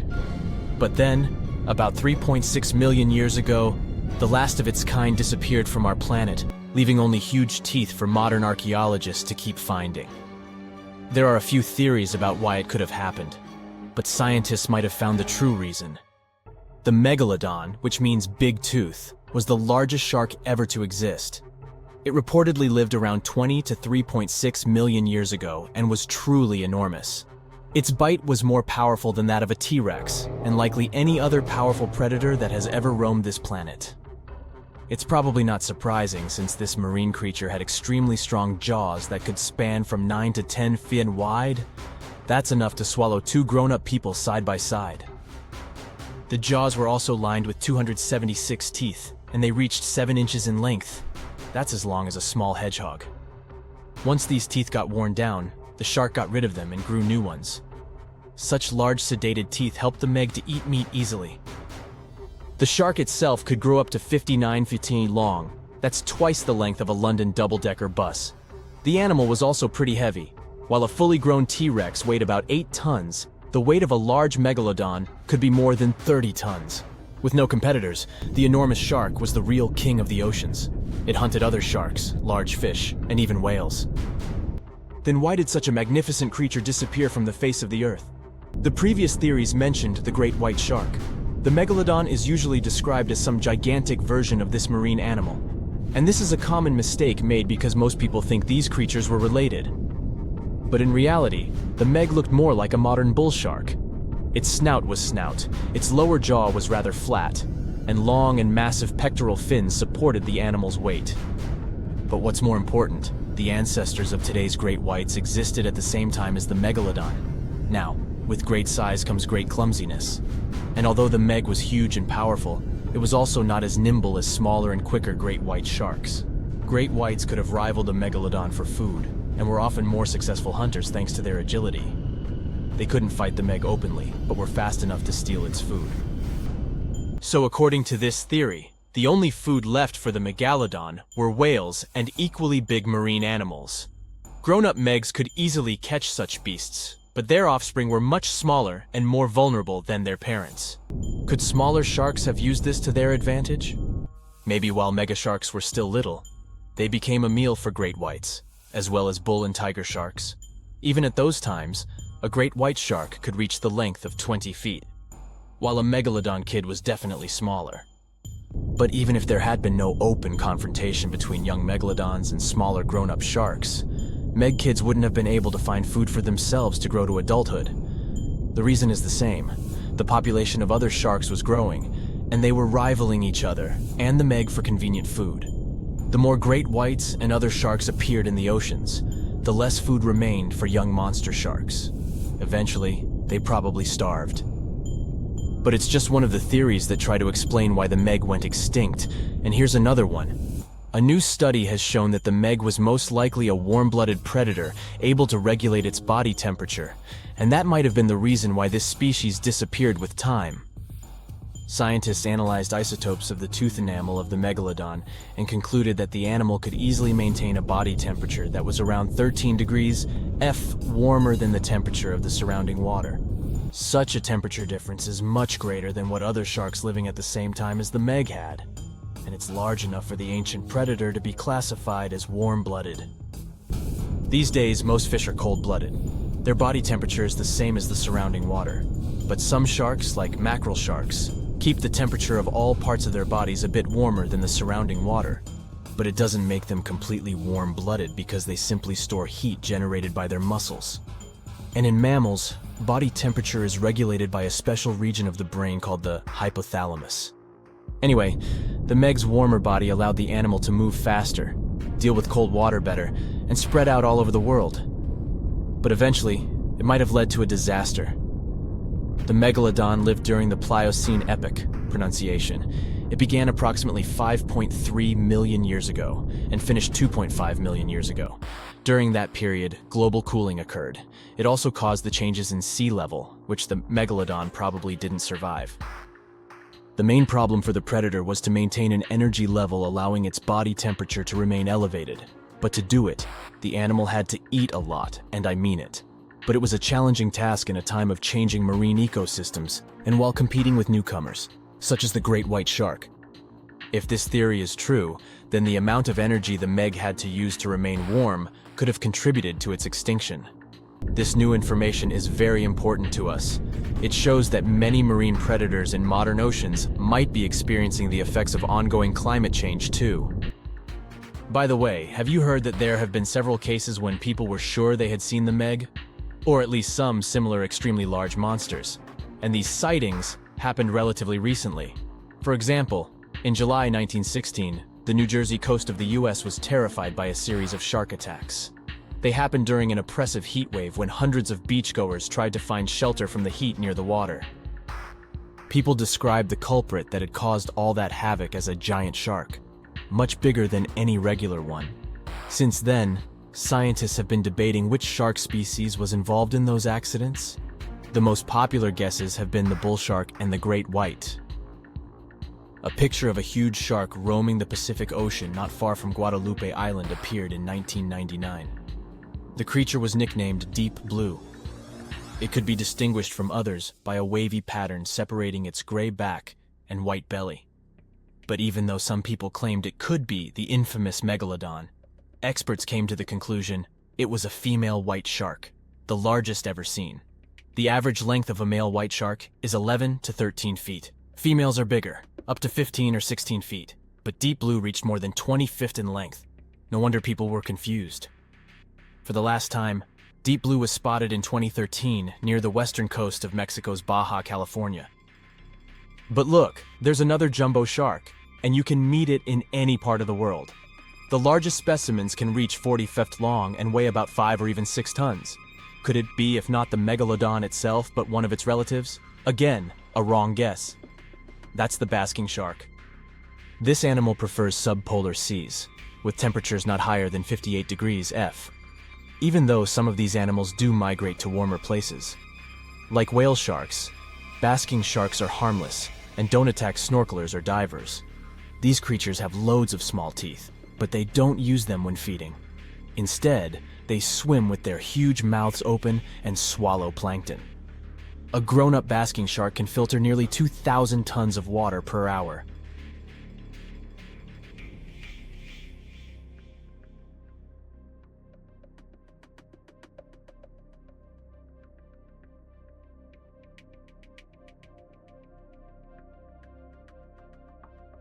It looks like a prehistoric creature that came from the time of dinosaurs. This scary beast is called the basking shark. It can grow up to 39 feet. People have only reported 3 of them in the past 160 years. The last sighting was in 2015, and before that, about 80 years ago. These sharks sometimes rise to the surface to filter out small animals, such as shrimps and other small crustaceans, when they want to have a nice, tasty seafood dinner. But when there isn't enough grub at the surface, they go down to the depths of almost 3,300 feet, where they tend to stay for months, which is something researchers discovered using satellite tags. Tag, you're it! Now, basking sharks like to spend their time in more temperate waters, but they can migrate long distances. They live across the globe, but in warm tropical or subtropical areas, they won't go near the surface because they're not fans of high temperatures. The lion's mane jellyfish is not that rare, but it's fascinating how large it is. It's the biggest among jellyfish species and the longest animal. Its total length can reach 120 feet. That's approximately 23 feet more than the longest blue whale scientists know about. The jellyfish has around 70 to 150 tentacles, and they all contain huge amounts of neurotoxins that can seriously harm you if you come in contact with the animal. But people don't usually come across this type of jellyfish because it rarely lives near the coast, preferring the open ocean. Generally, you can find the lion's mane jellyfish no deeper than 65 feet below the surface, where it dines on small fishes, zooplankton, and some other types of jellyfish. It uses its tentacles to catch its value male. Hey, you want fries with that? The giant phantom jelly comes out of the darkness and depths of the ocean's midnight zone. Its sun hat-shaped bell reaches over 3 feet across. This bell trails 4 ribbon-like mouth arms that can be up to 33 feet long. This quite rare creature uses its mouth arms to catch unfortunate animals swimming around and not knowing what's coming for them. Giant phantom jelly propels itself through the water with periodic pulses coming from its orange head. It glows faintly and mysteriously in the pitch-black depths. It lives across the globe in all the oceans except for the Arctic. I'm guessing it's too cold. Because of its odd shape, people often call the oarfish the dragonfish or sea serpent. It's about 26 feet long, which makes it the longest bony fish we know about, and lives at depths of 3,300 feet. Oarfish spend most of their time in the deep, dark parts of the open ocean in tropical and subtropical areas. They almost never come to the surface, unless, invited. It's a ribbon-shaped and shiny silver creature with a long red dorsal fin and red oar-like pelvic fins. Its body has no scales and is very thin. The fish can grow to a length of about 30 feet and weigh 660 pounds. Oarfish have really big eyes that help them see better in their dark, scary surroundings. The frilled shark is definitely one of the gnarliest-looking marine animals out there. If you saw it somewhere, you'd probably think you went back to the age of dinosaurs. Yup, the frilled shark is a prehistoric creature because its roots go back 80 million years. This living fossil can grow to be 7 feet long. It got its name from its frilly gills. Even though frilled sharks have the shark part in their name, they swim similar to an eel in a distinctly serpentine way. Its mouth is terrifying. Similar to the maw of the great white shark, it has 300 trident-shaped teeth lined in 25 rows. Hey, come a little closer, huh? Researchers discovered this creature in the 19th century, but people rarely see it, and no wonder. It usually lives at depths of between 390 and 4,200 feet. Most of the time, the frilled shark feeds on squid, swallowing them whole. Its long jaws allowed the frilled shark to gape extra wide and swallow animals half as long as its entire body. Goblin sharks are very rare. Researchers have spotted fewer than 50 of them in more than 120 years. But maybe that's for the best, since we're talking about a pretty scary fella with a narrow snout and sharp teeth. It's also capable of thrusting its entire jaw outward when it wants to catch something. Sounds familiar. As it's lurking through the dark depths of the ocean, a goblin shark sees a small squid that looks quite yummy. The dangerous animal inches toward the squid. When the poor creature notices the predator, it tries to dart away, but it's too late. The shark has already thrust its jaw the whole 3 inches out of its mouth. This jaw is connected to the flaps of skin the shark can unfold. This helps a lot because the goblin shark is a sluggish animal, so it's pretty hard for it to chase its food. After finishing its lunch, the goblin shark puts its jaw back in its mouth and swims away as if nothing's happened. Goblin sharks mostly live at the bottom of the ocean. Like many other shark species, they prefer swimming alone. Here's a silver-colored creature with very rough skin. That's the ocean sunfish, with a total length of almost 11 feet. Its other name is mola. The ocean sunfish is the heaviest of all bony fish out there. People sometimes call it a swimming head because of its bizarre appearance. These creatures have such a weird shape because they're born with a back fin that never actually grows. It just folds into itself as the animal matures and creates a rounded rudder. The sunfish is a bit clumsy. It moves with the help of its mighty fins that allow the animal to swim on its side. This marine inhabitant is a solitary creature. It mostly feeds on zooplankton and jellyfish. The spotted wobbegong is one of the world's rarest sharks. It grows to be more than 10 feet long. It may not look as terrifying as some of its shark relatives, but it's pretty good at catching unsuspecting animals swimming past, mostly during the night. The animal has a spiracle, which is why it can breathe while staying still at the bottom of the ocean. It's motionless most of the time, which is why you can barely notice it. Its flat body and large pelvic and pectoral fins blend in with the underwater terrain. That's why they're so good at hiding. This ability helps when these sharks want to protect themselves too. Wobbegong means carpet shark. They usually live close to the ocean floor in coral reefs, on sandy bottoms, and under piers. People have even spotted the shark in the water that is barely deep enough to cover its flattened body. Now, blobfish lack teeth and bones, so they can't actively hunt. Since they don't have much muscle mass, they can barely move around. Hey, I had a roommate like that once. They get their energy from animals they scoop up from the seafloor. They also know how to conserve this energy. That's how it usually goes with deep-sea creatures. They don't have as much food as those animals that swim closer to the surface. Instead, they have special body mechanisms that allow them to save energy for the times when they don't have much to eat. Pressure at the depths where the blobfish lives is 120 times as high as that at the surface. That's why the bizarre creature looks like a weird gelatinous mass only when you bring it up to the surface. The pressure here is not strong enough to keep its body together. Hey, breaking up is hard to do. The white margin stargazer could compete with the blobfish for the title of the ugliest animal in the sea, don't you think? Now, this animal has eyes on the top of its head, together with an upward-facing mouth which the creature uses to hide itself in the sand. That's where it spends most of its time, with only its eyes protruding from the sand. It chills this way until some small animal passes by.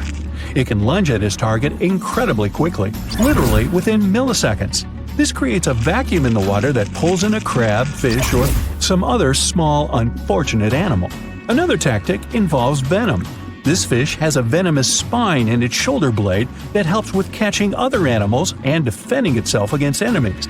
Even though it's not related to the electric eel, the white margin stargazer can generate an electric shock as powerful as 50 volts. Ow! Now, if you step on a sea urchin, you're gonna know right away. Look at those spikes. Get the point? Ow! While they're not aggressive, they've got a great defense going against any creatures that want to eat them. Venomous spikes and a poisonous bite. Pick your poison, literally. They live in all of the oceans of the world, so avoiding them is out of the question. They mostly hang out in shallow water, hiding in rock pools and reefs, so unmindful people step on them a lot. The long venomous spikes of the urchin look like needles. Feel like them too. They can go in quite deep, plus they release a strong toxin. The cure? Remove the spikes quickly and wash with salt water. One small marine mammal just loves sea urchins. Any guesses? It's the sea otter. Don't let its cuteness get in the way of its toughness. These mammals rarely leave the water, and that even includes taking naps. Holding hands with other otters keeps them from floating away from the pack. Their fur is the densest on the planet, up to 1 million hairs per square inch. Hey, we humans only have about 2,000. They're also good with tools. They can use rocks to hammer open shells. Hey, how else would you open a sea urchin? You ought to try it sometime. Stonefish aren't going to win any beauty contest unless the pageant is for Best Rock Lookalike. Their tiny unreflective eyes and rough skin blend in perfectly with their environment. A large head, an even bigger mouth, and a home full of, it's rocks. And just because you're on the beach doesn't mean you're safe. Stonefish can survive for 24 hours out of the water. Stepping on one or even handling one won't be that fun. Their dorsal fin spines have extremely strong venom. It shoots out when they get stepped on, and it can lead to paralysis or even heart failure. You'll need help fast. No wonder they're one of the most dangerous creatures in the water or anywhere. Be careful when scrambling around rocky areas. They love to play hide and seek. Box jellyfish tentacles grow up to 10 feet long, and each tentacle has 5,000 stinging cells. Not bad for a creature that's mostly just water. Their venom is strong enough to paralyze anything they want to eat. Now, if you happen to get stung, it's going to hurt. A lot! Its toxins contain proteins that affect the heart, skin cells, and even our nervous system. No wonder it's considered one of the most dangerous creatures on the planet. I wouldn't recommend using sunscreen, soda, coffee, or other older methods. They don't work. Your best bet is some good old-fashioned seawater. Looks like jellyfish are the rulers of the ocean, not sharks. Hey, look around your local rock pool. You might see this sweet little octopus. It's tiny and has blue rings. Cute. But don't fall for it now. This octopus wouldn't make a good pet. When provoked, the octopus will start flashing neon blue to warn everyone to stay away. And I highly recommend you do just that. Their venom is 1,000 times more dangerous than cyanide. There's also no known antidote for it. The best thing to do? Take a quick picture and walk away. Better yet, just walk away. Now, not even the octopuses are normal down under. I'll stick with my shrimp on the barbie, mate. Do you see that large log near the ocean floor? Maybe it's part of an old ship, a treasure, gold, diamonds. Hey, I'm rich! As you get closer, you notice something. It's swimming. It's not a shark or a dolphin. It's a saltwater crocodile. Now, don't panic. If you bump into one of these reptiles in the sea, it's unlikely it'll think of you as food. Crocodiles have a special valve in their throat that stops them from drowning underwater, but that doesn't mean they can't bite. Usually they're heading to a nearby island, and the quickest way there is to body surf. They can't really take the ferry. Watching one from a distance should be okay, just don't swim to shore right away. They love to ambush their lunch in the shallow water. If there's one time I'd like to see a great white shark, it's when I'm diving with crocodiles. They'll gladly take a crocodile-sized nibble, given the right motivation. Going out on a boat off the coast of Mexico sounds like the perfect vacation. The sun, the blue water, the most endangered sea creature? Wait, what? The vaquita isn't dangerous, but don't expect it to stick around to say hello or sign any autographs. It's incredibly shy. This little cow, that's what the Spanish means, is one tiny sea mammal. With those black markings around its eyes, it looks more like a sea panda to me. Seeing one should make you feel very special. They're on the brink of extinction, mostly because they get caught up by accident in fishing nets. It's estimated that there are only 10 left in the wild. The Galapagos Islands are legendary. Giant tortoises, blue-footed bobbies, Sally Lightfoot crabs, and red-lipped batfish. But if you've ever swum around there, you might have seen something really unexpected in the water. Iguanas, everywhere! These large marine reptiles eat the algae that grow on underwater rocks. They're strictly vegetarians. Yeah, I'll bet the fish are happy about that. A long, flat tail designed for swimming helps them move around, and sharp claws keep them on the rocks for their daily sunbathing sessions. But watch them closely. They sneeze a lot. They haven't got a cold or anything. They're sneezing out salt. A special gland keeps the salt out of their nose, and they've got to get rid of it somehow. Ooh, sounds painful. What's cool is that they don't mind us in the water with them. Because the islands have been so isolated, the creatures here aren't afraid of humans. Now, if picking up shells on the beach is something you like doing, make sure the shell you collect doesn't already have an owner. Snails are everywhere in this world, and they're mostly harmless to the touch. But there's always one, ruining it for everybody. Trust me, the cone snail is nothing like its land-based brothers. It's not vegetarian. There are over 500 species of this venomous sea creature, with a few that can really hurt you. These little snails are extremely vicious. They inject their venom through a harpoon-like tooth, and they don't even floss.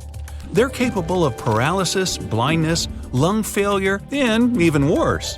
Best give some respect to your backyard snails. You don't want them calling this thing in as a backup. Want to high-five a sea creature? Well, put your hand, up for the Tasmanian red handfish. This fish doesn't swim like a fish, it walks. It uses its flipper-like hands to stroll around on the ocean floor. These bottom walkers are disturbed by swimmers and boats a lot. Some people even want to take them home as pets. I think it's better to just give them a wave and swim on by. If you think starfish love getting their photo taken, does that mean you can communicate with starfish? If you could, this one would ask you to leave it alone. It's always grumpy. Unlike its washed-up relatives on the seashore, the crown-of-thorns starfish is large and dangerous. These creatures occur naturally on coral, like the Great Barrier Reef. Their venom's terrifying, even for humans. This sea creature is covered in poisonous spines that cause intense and immediate pain. It can last longer than 3 hours. So, what happens if you rub one of these things the wrong way? Nausea and vomiting. Not exactly ideal for getting that perfect Instagram pic. Pufferfish may look small and cute, but handle them wrong and it's game over. They're a huge hit at underwater birthday parties the world over. They can turn themselves into balloons. Funnily enough, not all pufferfish are venomous with sharp spikes. Some are smooth and adorable. But the nasty ones have a highly toxic substance inside their body. Which is weird because you could pay up to $50 for it at a restaurant. You ever heard of the Japanese delicacy fugu? It's venomous pufferfish on a plate. Young chefs spend years training to prepare it. But one wrong cut, and you can bet that customer won't be coming back. Ever. Sharks are the only animal immune to pufferfish toxin. Great. Another thing that makes sharks awesome.